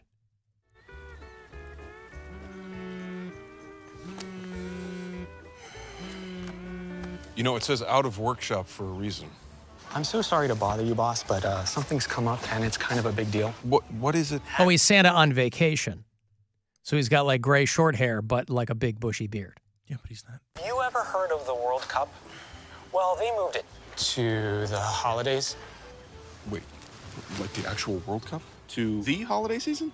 Are you kidding me? Sir, I know. So you're telling me that they went ahead and moved the biggest sporting event on the planet right into the middle of my holiday season? Yeah, it's a big deal. Okay, well, so you don't care for listen. I hate to say this because I think you've got a real good point. John Santa gets John Santa. It's okay. He's keeping Freudian John slip. Santa. John Hamm gets carte blanche with me. I watched Fletch. Nothing John Hamm can't do. I got to start watching Mad Men because I never watched that. He's a pride of St. Louis, Missouri. Love John Hamm. But you take umbrage with him, I understand, because he's a It's just bad hot... casting. Casting's everything. All right. There's so many people. Biff Whiff. That's my Santa. That's Santa From I for Think me. You Should Leave? Yeah. Yeah. All right. I love that show. Greatest show of all time. I mean, Tan Santa is one of my fake band names. We go with Tan Santa. You want a Fat Santa. He can be tan, he can be black, he can be woman. Yeah. I don't care. He can be woman. He can be woman. He can be black, Yeah. he can be woman. You know who else is in that commercial just is fat, Tom Brady. fat, Ellie Kemper's in it, Tom Brady's in it. It's not just Santa John Hamm. He's the only one playing Santa. He is, yes. Mariah Carey's in it. Busy I am this time of year. Okay, maybe not a song. Ellie Kemper is Mrs. Claus. See, I like that. Oh, Mrs. Claus can be hot. Yeah. She can be real hot. That's fine. She's not gonna be an old lady or anything like that. I just want Santa to be fat. Okay. Santa should be fat. Keep Santa fat. I think Ellie Kemper is also from St. Louis. Maybe this is an inside job. Maybe it's all people from Missouri. Here's John Hamm. Nikki Glazer in this commercial at all? I thought John Hamm was from the other side of the state. I think he's from St. Louis. I could be wrong, but I thought him and Paul Rudd were Kansas City boys. John Hamm from St. Louis, Missouri. There you go. Just like I said. Paul Rudd, I think you're right. He's from, well, he was born in Jersey, but he grew up in Kentucky or something, or that's Clooney. I think He grew up in Kansas City. There you go. His mom was worked in local television. Keeps Santa fat. There you go. Paul Rudd. Could he be skinny hot Santa? No, because I don't want that. I want fat Santas. I mean, I remember the Rankin Bass, right? She's like, "Eat, Papa, eat," and he did. Yeah, because He he got gets there. skinny in the off season. He got there. Don't forget Billy Bob in Bad Santa. Yeah, he wasn't fat either. Another not fat one. He was a bad Santa. He's skinny drunk. Mm-hmm. Al and I caught Mary live at the 9:30 show on Saturday. She was the best thing about that show. That was texted in all caps. Oh, thank you. I appreciate that. It was a great show. We had a lot of fun. Also, you guys don't have to say things that because we love the other comics on the show. I know. They're trying to be nice. I know, and I don't want to chastise. Yeah, I'm not chastising. I'm saying like Mary is great, but Joe's great. Carmen's great. Mm-hmm. Yeah, but the audience knows Mary. Right. If she's the best thing about the show, they went to go see her. Doesn't sound like they Maybe. went Right? to see her. I don't think I told anybody I was going to be there. Oh. I think that's Well, more then of they a. went to see I think Carmen that's Lynch. more of a mistake. Like, oh, Mary was there, and Mm-hmm. that was a cool surprise type of thing. Well, to this person, you were the best part of the show. There was one girl who was a big fan who didn't know I was going to be there, and she was saying how she listens to our show, and she's like followed me on Instagram for a while. So that might be her. Might be Christy. She was very sweet. Maybe it's a guy. Maybe it's a guy. Alan Dan Aykroyd is my Santa, even if he is drunk. Name the movie. Well, it's Trading Places, of course. And that's how you can tell he's Canadian. You'll all be very sorry. A lot of sorries from Dan Aykroyd. I got $1,000 for you. It's a chance to go fund yourself. Listen closely. Put $1,000 in your pocket. Good luck. The Buzzard wants you to go fund yourself and score $1,000. Enter the nationwide keyword check at WMMS.com. That's check. Enter it now at WMMS.com. And good luck from Buzzard Radio. You can always leave us messages. If you listen to the iHeartRadio app, a little talkback button there. You can drop messages for us anytime. From now on, I want to hear a sound bite saying, Alan Cox, no more sperm. I see what he's doing there. Because I can't play my... Alan Cox, super sperm. Since I got my vasectomy on Friday, I can't play that anymore. I mean, it's still super. You just don't have access to it. Yeah, right? It's like... It's like a tree Still in there, yeah. Somebody texted me and said it's like you have a Lamborghini in storage.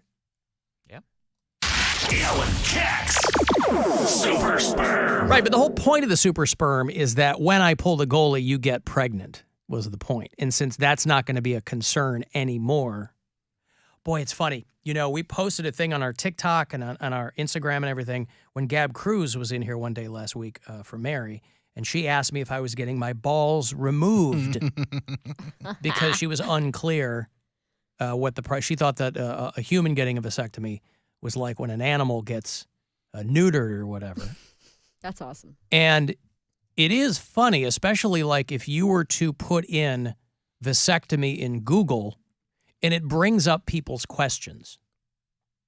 And the questions are demented. But again, they're public questions, right? Can you still get a girl pregnant if you had a vasectomy? You know, and I was getting texted from, I was getting texts from people too. They were like, doesn't always work. I'm like, that's why you keep giving samples until they're all dead. You know, there's like memes of guys like, had a vasectomy last year, we're expecting our third child. Yeah, because you didn't wait for them all to be dead. You know, I got to give a sample in 3 months. So guess what? If they ain't all done, wrapping it up until then. So you guys aren't just going to abstain from sex until then? Pardon me. Hey! No.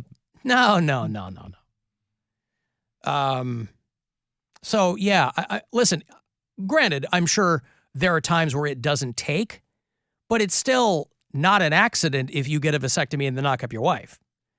You want to make sure they're all dead. Mm-hmm. There's, it couldn't be easier to confirm whether or not you still have sperm that work. Nothing worse than getting a vasectomy and then your wife gets knocked up, especially if it takes.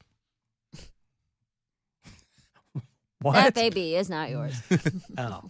Could I be pregonate? How do I know if I'm prengan? What is the best time to sex to become pregnant? Yeah. But the questions people ask, how much, let's see. How do you tell if man had a vasectomy? Tastes different. I wouldn't know. If anybody knew. Does a vasectomy change a man's mood? And the answer is, a study found... Yes, let's actually find out. Alan, how do you feel about going into public wearing sweatpants? I'm not going to do that. Attitude has not changed. Thank you, Bill. All right. Exhibit A. Thought maybe if you took the bullets out of the gun, you'd be a little more relaxed. Be like, you know what? It's not a big deal. But still the same old Alan. By the way, I got questions from people who think that when you get a vasectomy... Nothing comes out. No. It somehow raises your balls. Like they're just soldering off the higher? Yeah. Like they're somehow... Like shorter? Like What's I the get, right word I'm looking like for I here? get less More slack. tucked up. Yeah. And I go, no, they're just soldering off your tubes. It shouldn't change anything. Does it change a man's mood? And they said the odds of anxiety and depression sometimes are increased in guys who'd undergone a vasectomy. Well, it's probably increasing guys who get it thinking they're going to get laid more, and then they don't. Here it is. Does a vasectomy make you taste different? They say no, it will not. Do balls look different after vasectomy? So, again, thank God that there's Google to answer these questions for people who put them in. These are the most common questions when you just type in the word vasectomy. Do you gain weight after? And they're like, nope, you don't gain weight. Is there increased risk of dementia? What should I do with my husband after vasectomy? Listen, whatever you want. Whatever you want to do. So it's, there are a lot of questions there. I was reading about Australia. I might have pulled the trigger too soon because Australia is working on what they're calling a game changer. They're developing a temporary vasectomy that lasts 2 years. I don't know why anybody would want that, but the holy grail of medicine is male contraceptive. Why should the ladies have to do all the work? That's why I did my part as an ally and wear condoms. Why leave it up to you, ladies? I'm happy to participate in the social experiment. But a temporary vasectomy, temporary chemical vasectomy. And they're studying this over in Australia. They say the average age of dudes who get this procedure are 35. Of course, I'm 51. But I was talking to a friend of mine, too, who was asking me a lot of questions because he's like, I want to do it, but the whole thing makes me very, very nervous. It just makes me nervous. Like, well, yeah, they're incising very, very tender, intimate parts of your body. Like, I understand that. Yeah. A little nerve-wracking, but that's because people maybe focus on what could go wrong. I was merely focused on what could go right. And I think it was that positive mental attitude There it is. that really got me across the line there. You know, what you're known for. Positive mental attitude. That's right. Super sperm. I am a balls half full kind of guy. So, no, I got the Lamborghini parked in the garage. And might be too soon to make a Jay Leno reference, but nevertheless. I don't know. But this is what they're working on in Australia. My balls are shorter. Huh? Hey, guys, that's my face. My balls They are want me to play Harvey Dent, the next Batman. Hmm. I got skin grafts. I just lifted up the hood. What could go wrong in a 1947 Porsche? I'm calling the fire crotch. I'm a fire It face. blew up in my face. I hope I'm going to be okay. That sucks, boy. Imagine what he's going to look like coming back. Maybe less chin. Well, it blew up in his face. Yeah, That's no good, man. You lift up the hood. This guy, who knows cars more than Jay Leno? You know, he's got hundreds of them in an airplane hangar. Lifts, obviously, I don't know the specifics of it, but the broad strokes of the story is that one of the engines blew up in his face. And he's had more cars blow up in his face than I've ever had blow up in my face, so I feel like I might be doing better than him right now. If you look at those numbers. But you've had no cars blow up in your face. That's what I'm saying. I don't know how many he's had. He's got one real bad one. The one we've heard of, yeah. This is a real bad one. He's recovering. Oh, so he has already put out a statement. I got some serious burns from a gasoline fire. I'm okay. I just need a week or two to get back on my feet. Okay, so he's not going to... Is what he says. Nothing crazy. He's being treated at the Grossman Burn Center in L.A. no. What a terrible! You're gonna get pay for the naming rights on the Burn Center, and go your with name's his first Grossman. name. Right. Oh, come Tom's on. Burn Center. Tom's Burn Center. So much better. Yeah. Grossman. He received burns to his face and hands from a gasoline accident. Waking Nightmare Burn Center. It's the Arthur Kill Me Now Burn Center at Cedar Sinai. Anyway, I've got to take a break. If you're on hold, I'll grab you on the way back. If you want to text 35192, and you can listen wherever on the iHeartRadio app. The Alan Cox Show on 100.7 WMMS. The Buzzard cannot save you from the beating your savings and 401k are taking. Higher prices. Inflation. The stock market. All we can do is give you the chance to win enough money to spend on things to significantly reduce your lifespan. Go fund yourself. Party, drink. And win $1,000. Up to 13 chances a day every weekday. Get them keywords at 30 past the hour and enter them at WMMS.com. Your afternoon drive is brought to you by the Ken Ganley Auto Group, Ohio's #1 automotive retailer. Do you struggle with occasional nerve aches in your hands or feet? Try Nervive Nerve Relief from the world's #1 nerve care company. Nervive tablets contain alpha-lipoic acid to relieve nerve aches, weakness, and discomfort, plus B-complex vitamins to support healthy nerve function as you age. Live life with less nerve discomfort with Nervive Nerve Relief. Learn more at nervivehealth.com. And try Nervive Pain Relieving Cream to block nerve pain signals at the source. Use as directed. When we first opened our doors, our focus was always treating our customers like family. Over 100 years later, that's still true. Welcome to the Spitzer Auto World family. Life is not gauged by years, it's gauged by what we get out of life and our achievements and the objectives we reach. See what you can achieve this holiday season. From our family to yours, happy holidays from Spitzer. At Spitzer, our world revolves around you. Experience elegant urban living in Cleveland with Residences at 55. With easy freeway access, Residences at 55 on Public Square offers refined and modern apartments nestled in the heart of our pet-friendly community. And Chef Rocco Whalen's Fahrenheit is attached right next door. Plus shopping, dining, entertainment, and all that downtown Cleveland has to offer just a short walk away. Discover more at residencesat55.com. Residences at 55. Reflective sophistication. Uncompromising convenience. Suites available now. Move in today. Did you know your home equity is one of the most affordable ways to borrow? Hi, I'm Mark Stefanski, Chairman and CEO of Third Federal, and it's true. The rate on a home equity line is less than a credit card, a personal loan, and even a car loan. And unlike a cash-out refi, with an equity line, you get to keep your current low mortgage rate.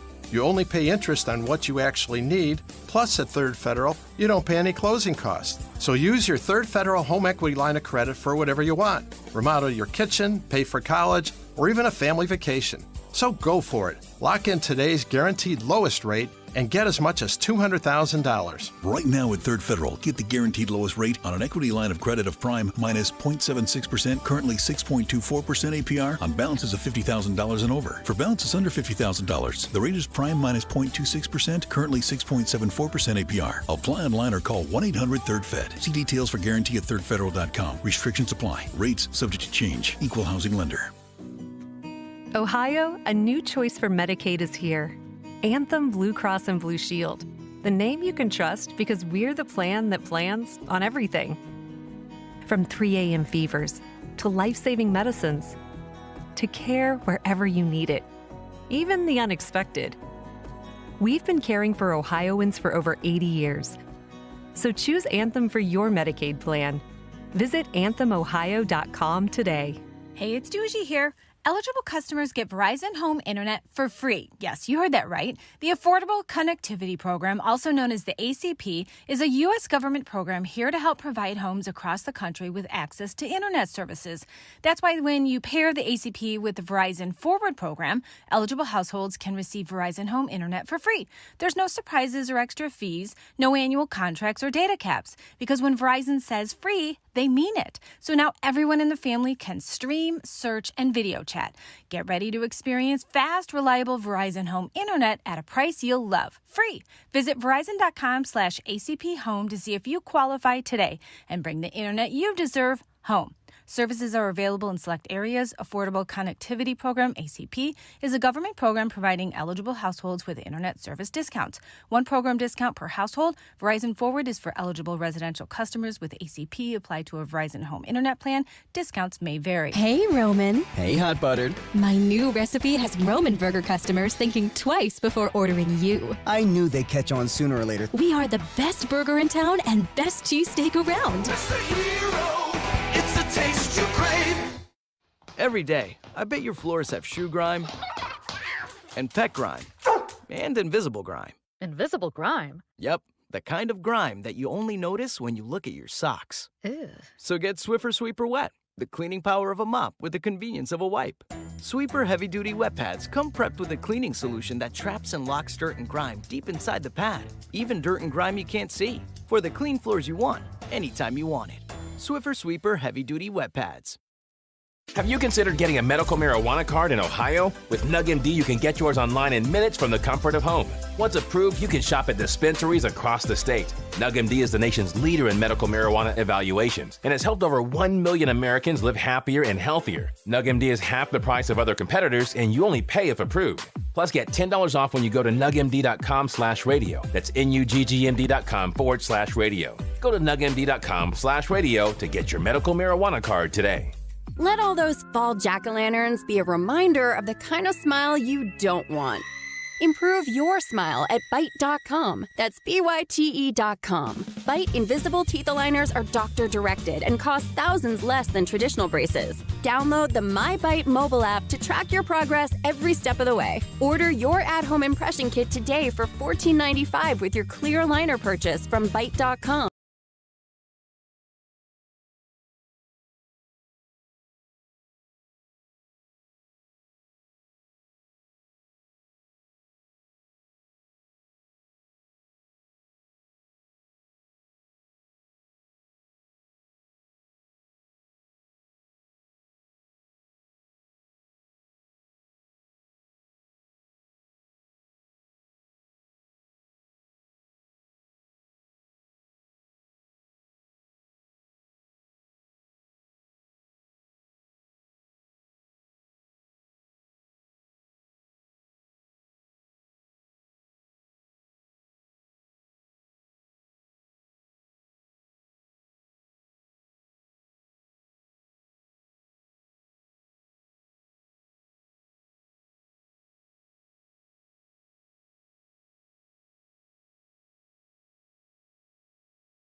is 100.7 WMMS. Cleveland.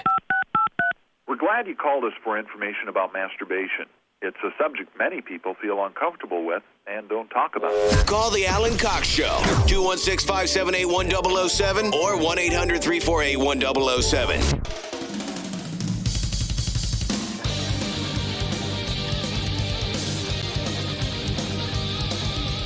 35192. Want to send a text? AlanCoxShow.com to watch live. Thank you again to Chorley Buttknuckle for helping out in the video department. Great job, Chorley. Your Cleveland Cavaliers are in a bit of a slide right now. They lost to the Minnesota Timberwolves last night, 129-124. That is their fourth straight loss. They dropped to the Warriors, Kings, and Clippers since last week. So they'll get another crack at, they'll play the Milwaukee Bucks on Wednesday night. Any given Wednesday, things can happen. 8 o'clock here on WMMS. Live in Milwaukee, Wisconsin. From wherever they play. Giannis Antetokounmpo on the Bucks. I saw that they haven't done it in a long, long time, I don't think. They're starting up the NBA action figures again.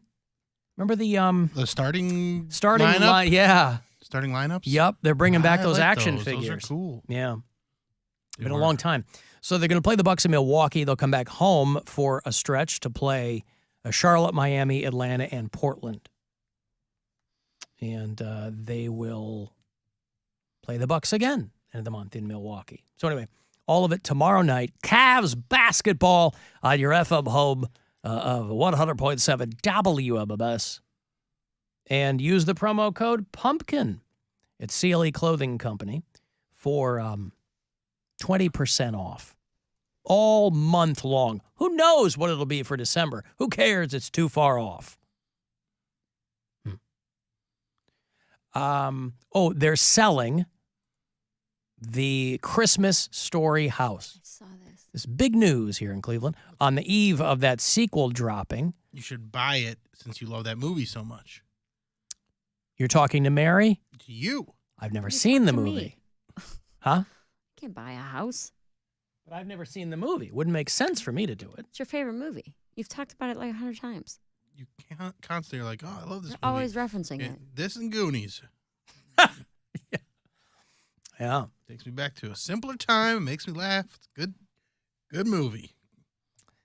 The legendary house there at 3159 West 11th Street is now on the market, right there at 11th and Rowley.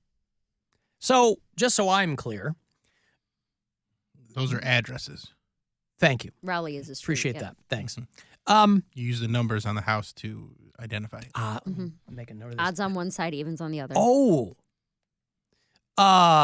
Could I change the address? There's a number of things I'd want to do if I purchase this domicile. One of them is I want to change the address. To what? No. To what?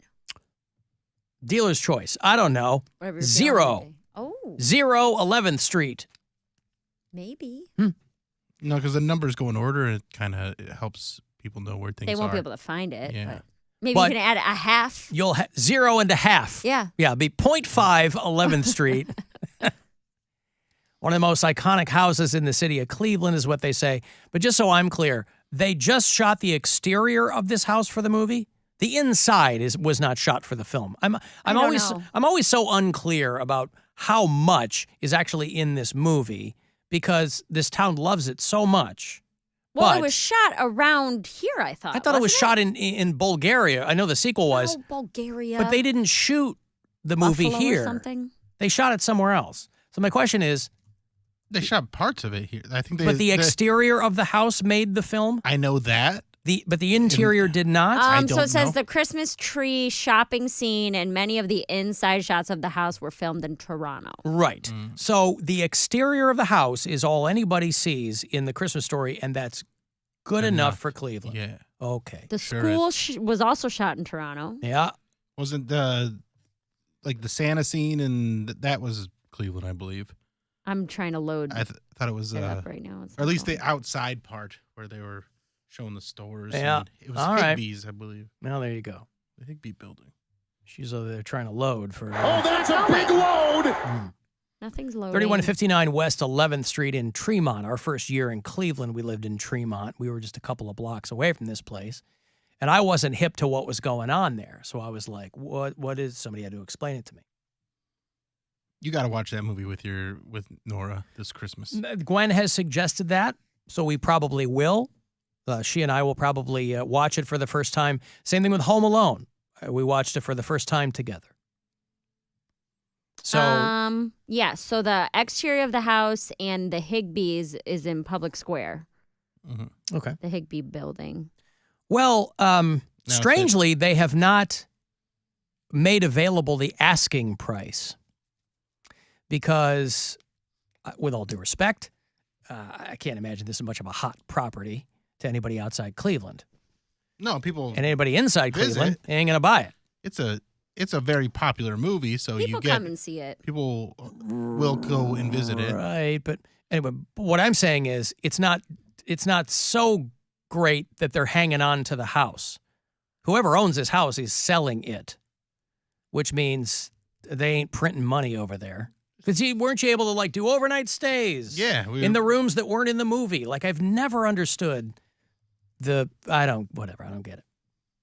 But I'll have to watch the movie and I'll go, hey, that's then Toronto. You'll get it. Then you'll be like, hey, you know, Toronto. I know Toronto. It's not the inside of the house, but the outside of the house is cool. So hey, that's important. All right. Well, Chickasha, Oklahoma beat us to the leg lamp statue. Oh. Maybe somebody from Toronto will come buy this house. Arm lamp. We'll do an arm lamp. Yeah. With fishnets still? Yeah. But so anyway, I don't know I don't know what they're asking for it. I don't know who will buy it. Tremont as a neighborhood can be very dodgy in that there are parts of it over the years that are very renovated and whatever. And then you can just cross the street and it's very much not that. So who knows what they'll do. But very important to people who love that movie. Maybe, I think best case scenario is it's somebody who's a massive fan of that movie who buys the house specifically so that they can keep it as it is. Restore it, perhaps. Santa Scene was in Cleveland. I worked with an older lady who was an extra in it. Oh. But she loved telling you history. That. Mm-hmm. It's history, Alan. Inside of the house was remodeled to match the house in the movie by the guy who bought it. Okay, so that must be how why the overnight stays are appealing. Yeah. Redid that. Okay, so the inside matches the house. Okay. But it wasn't shot there, no. No, but, originally. But this is what I'm talking about. Somebody who kind of restores it to something that would be immediately recognizable to people who really like the movie. Santa Scene was shot here. A kid in the neighborhood was in line to see him. Now it is the casino. Is that what Higbee building was, where the casino is? Yeah. So Mary can't even go in there anymore. Can't. Not even for historical research purposes. I just For want 2 to see years? where it was. No, May is when it's up. Oh, just May? 1 year. What's May? When my gambling ban is up. When we go gamble together. You don't even like gambling. Yeah, but He's gonna like it when you can go again. I don't think so. Do you think that you'll re-up? I don't know what I'm going to do. I don't know yet. I I've think saved a lot of money, so not going has been... I bet you have an inkling of what you'll do. Well, not going has been very beneficial. The gambling addict part of my brain is like, I'm going to go the day that ban is up. And I'm going to take my name off the list. But mentally and financially, it's probably been good. It's been great. Yeah. It's been absolutely incredible. This will start, no doubt, this will be a conversation that will get heated between you and Brian. No. Really? Mm-mm. Like I said, this kind of stuff doesn't get us going. It's the fictional things. He's very understanding and very whatever you need to do, and it's your life, and I'm here to support you. And if she were to say, I'm going to go back to the casino, and if I win, I'm going to spend the money on this, that's when we'll fight. They start arguing. When I hit a jackpot for $200 million, I'm going to California, and that's when we'll fight. Yeah, I don't understand by themselves, it's funny to hear you talk about hypothetical fights. Sure. But there seems to be a number of practical, real-life situations that would start an argument. I'm telling you, Hey, man, honey, on the day that my gambling ban with the state ends, I'm going to blow a huge wad of cash at the casino, sounds like it might require a conversation. I already know what he would say. He would say, I don't think that's a good idea, but it's your money and you can do whatever you want with it. Why doesn't he apply that logic to the hypothetical arguments? Because those are never they don't need logic. They're not logical conversations. Then why does it even go into an argument? I think it's a sex thing. Why isn't it? A sex thing. It's a sex I thing. think it gets them worked up, and then they use it to fuel their lust. No, the lust is there. God, we haven't. I feel my lust is waning. What can we do? I'll start a fight. Huh. Well, because, you say we don't, it just seems backwards to me. It is backwards. Yeah.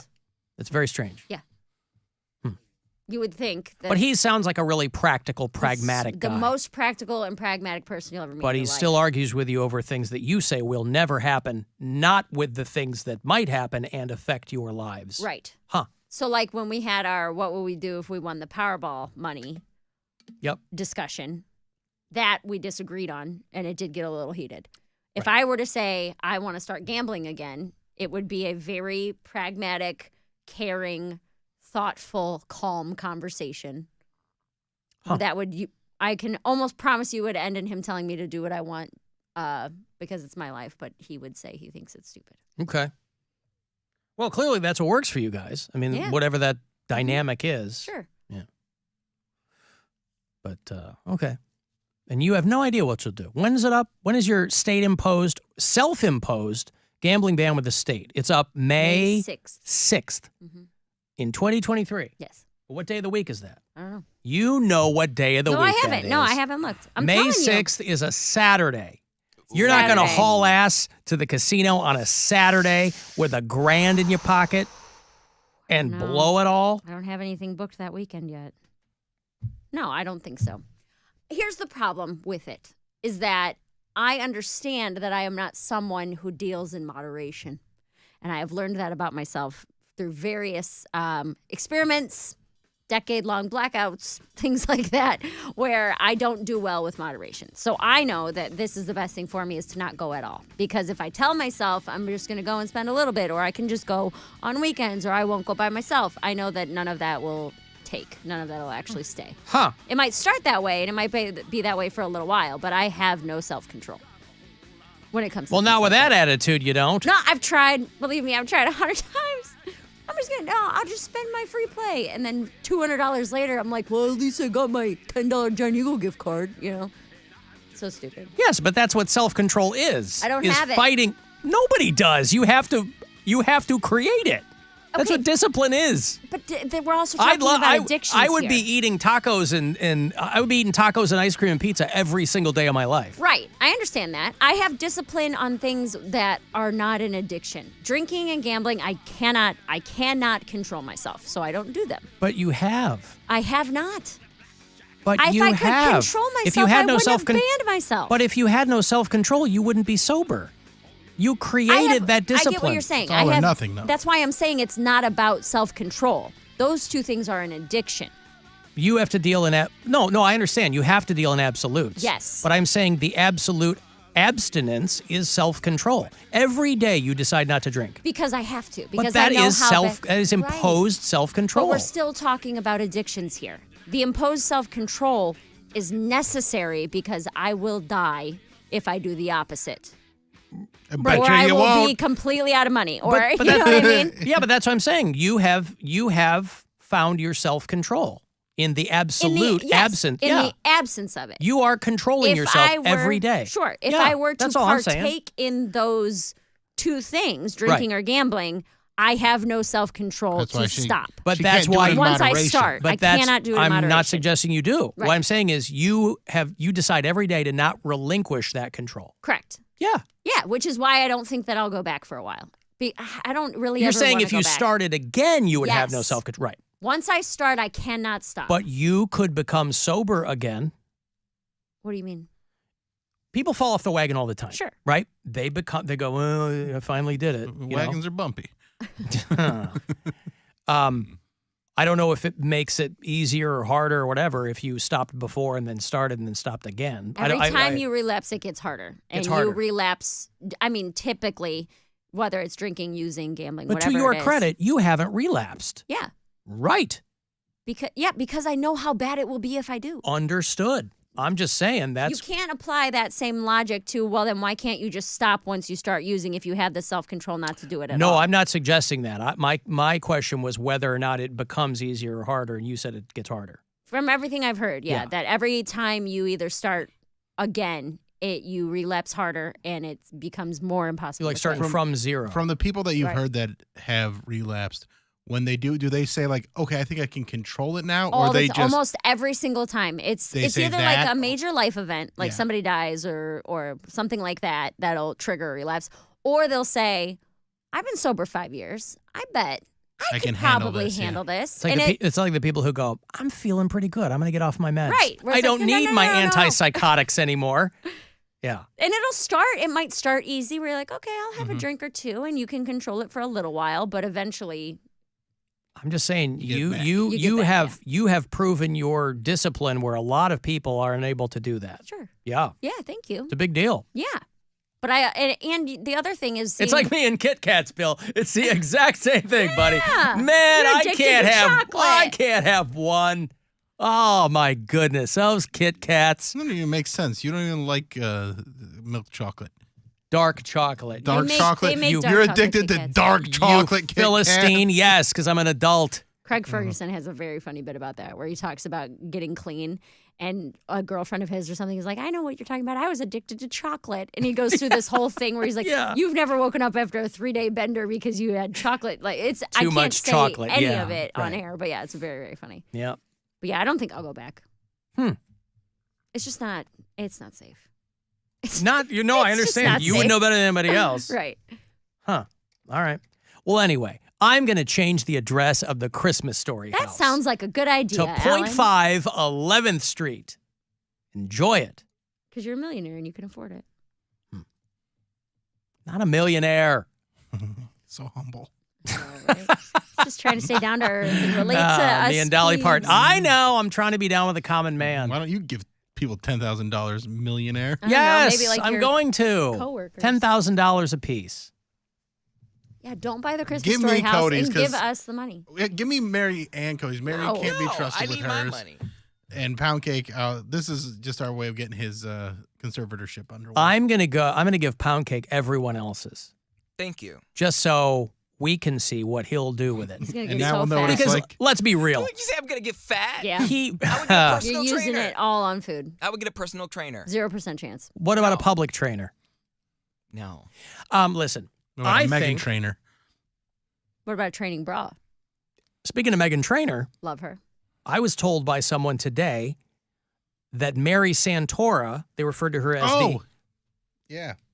the Berean Megan Trainer because they thought you were Megan Trainor's doppelganger. And I go, well, I know Megan Trainer has lost a considerable amount of weight, but I guess I've never thought about it. And so I Googled Megan Trainer and I go, I get where you're coming from, but it would have never occurred to me. I don't think we look alike. I love Megan Trainer. Well, she's like one of my favorite artists. She's about a lot more treble these days.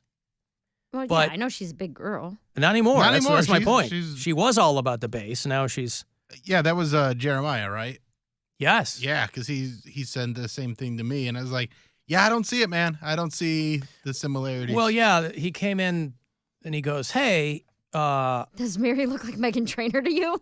well, he goes, I think Megan Trainer is her doppelganger." And I go, I would have never come to that conclusion.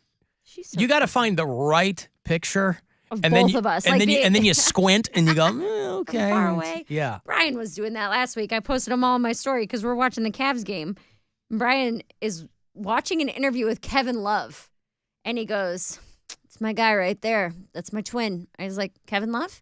And he's like, "Yeah, I've heard that we look alike." Yeah, I think so. Really? Yes. I was like, I don't see More it. than you and Megan Trainer. I was like, I don't see it at all. Now, and here's the thing, too, though, that all of the people that he says he looks like, he says that women have told him this. I was like, you don't think maybe they were just being complimentary? Because also in that category is Chris Hemsworth. And they were looking at you in the dark. Right. Chris Hemsworth, not even close. And Ryan, not Ryan Reynolds. Phillippe. No, the other Ryan. Notebook Ryan. Gosling. Ryan Gosling. The baby goose. And when I put those two next to each other, I was like, okay, I might be able to, kind of what you're saying. If I squint and I look at Every it, you guy might would love to look like little... Ryan Gosling, by the way. know. We'd all like to look like that guy. But he's like, yeah, no, I look at me and Kevin Love. We're the same. I'm like, not even, babe, come on. I love you very much and you're very attractive. So who do you think he looks like? I think he looks like Brian. He doesn't look like Chris No, Hemsworth. don't do that. You've established who you don't think he looks like. Who does he look like? I don't know. He reminds... Yeah, you do. No, I really don't. I mean, Ryan Gosling was the closest we got. He reminds me of MGK because of his body. He's like tall and skinny and tatted and blonde. I've had people tell me he looks like Adam Levine before, like on pictures. Let's hope it goes better for him. Carmen Lynch actually... Did she He say does this look like when- Carmen Lynch. Did she say this on the show? But she told me at some point, she's like, I'm good at telling people who they look like. Yeah. Oh. And then I was like, well, tell me who I look like. And then on the show Friday, she's like, Christian Finnegan. I was like, okay. I don't even know who that is. He does not look like Christian Finnegan. She thinks you look like Christian That's Finnegan. who she said. Huh. I didn't. I was just like, all right, that's the one What? she gave He's me. a comedian. If Bill was clean shaven, maybe young, tiny Bill Squire, like young. I don't see that at all. All right, well, that's just the one that she threw out there. Huh. I think she was being lazy. It's just the first person who popped up on her Instagram. Yeah. Okay, I've got to take a break. If you want to get the last word in, send me a text 35192. Next chance to grab $1,000. Coming up at 6:30 in the Corey Roddick Experience on the way to it. It's the Alan Cox Show. Everywhere on our free iHeartRadio app. Or whatever smart device you have. Just tell it to play the Alan Cox Show on iHeartRadio. iHeartRadio Alter Ego 2023. Presented by Capital One. LA Alter Ego. Featuring Red Hot Chili Peppers. Standing in line to see the show tonight. Fall Out Boy. Jack White. What's the trick? Muse will be on the stage. No one's gonna take me alive. Phoenix. Churches. Beach Weather. And Rosalind. Alter, hell yeah, you want to go? Ego 2023. Presented by Capital One. So this year we had to set the bar even higher. Tickets are completely sold out. Now your only way in is to win. Listen for keywords to win your VIP trip right here, and we'll see you Saturday, January 14th. Kia Forum, LA. Capital One is the proud presenting partner of iHeartRadio Alter Ego 2023, bringing great products, rewards, and services to its customers. What's in your wallet? Hey, this is Lincoln Kennedy. Here's what's trending on the iHeart Sports Network. Presented by Staples Stores. The University of Virginia is mourning the deaths of 3 football players. They were allegedly gunned down last night by former player Christopher Jones Jr. Browns quarterback Deshaun Watson will return to practice Wednesday after being cleared for the next stage of his return from an 11-game suspension. Guardians outfielder Stephen Kwan hoping to hear his name called tonight, American League Rookie of the Year. It'll be the first postseason award handed out this week. I'm Seth Everett. Staples has you covered for all your custom printing, just in time for the holidays. And right now at Staples, you can save 40% on custom holiday cards and invitations. In-store and online offer ends 12/17. Exclusions and restrictions apply. Explore more at Staples, the working and learning store. Did you know your home equity is one of the most affordable ways to borrow? Hi, I'm Mark Stefanski, Chairman and CEO of Third Federal, and it's true. The rate on a home equity line is less than a credit card, a personal loan, and even a car loan. And unlike a cash-out refi, with an equity line, you get to keep your current low mortgage rate. You only pay interest on what you actually need, plus at Third Federal, you don't pay any closing costs. So use your Third Federal home equity line of credit for whatever you want. Remodel your kitchen, pay for college, or even a family vacation. So go for it. Lock in today's guaranteed lowest rate and get as much as $200,000. Right now at Third Federal, get the guaranteed lowest rate on an equity line of credit of prime minus 0.76%, currently 6.24% APR on balances of $50,000 and over. For balances under $50,000, the rate is prime minus 0.26%, currently 6.74% APR. Apply online or call 1-800-3RD-FED. See details for guarantee at thirdfederal.com. Restrictions apply. Rates subject to change. Equal housing lender. Hey, it's Charlie here for Classic Chevy. It's a big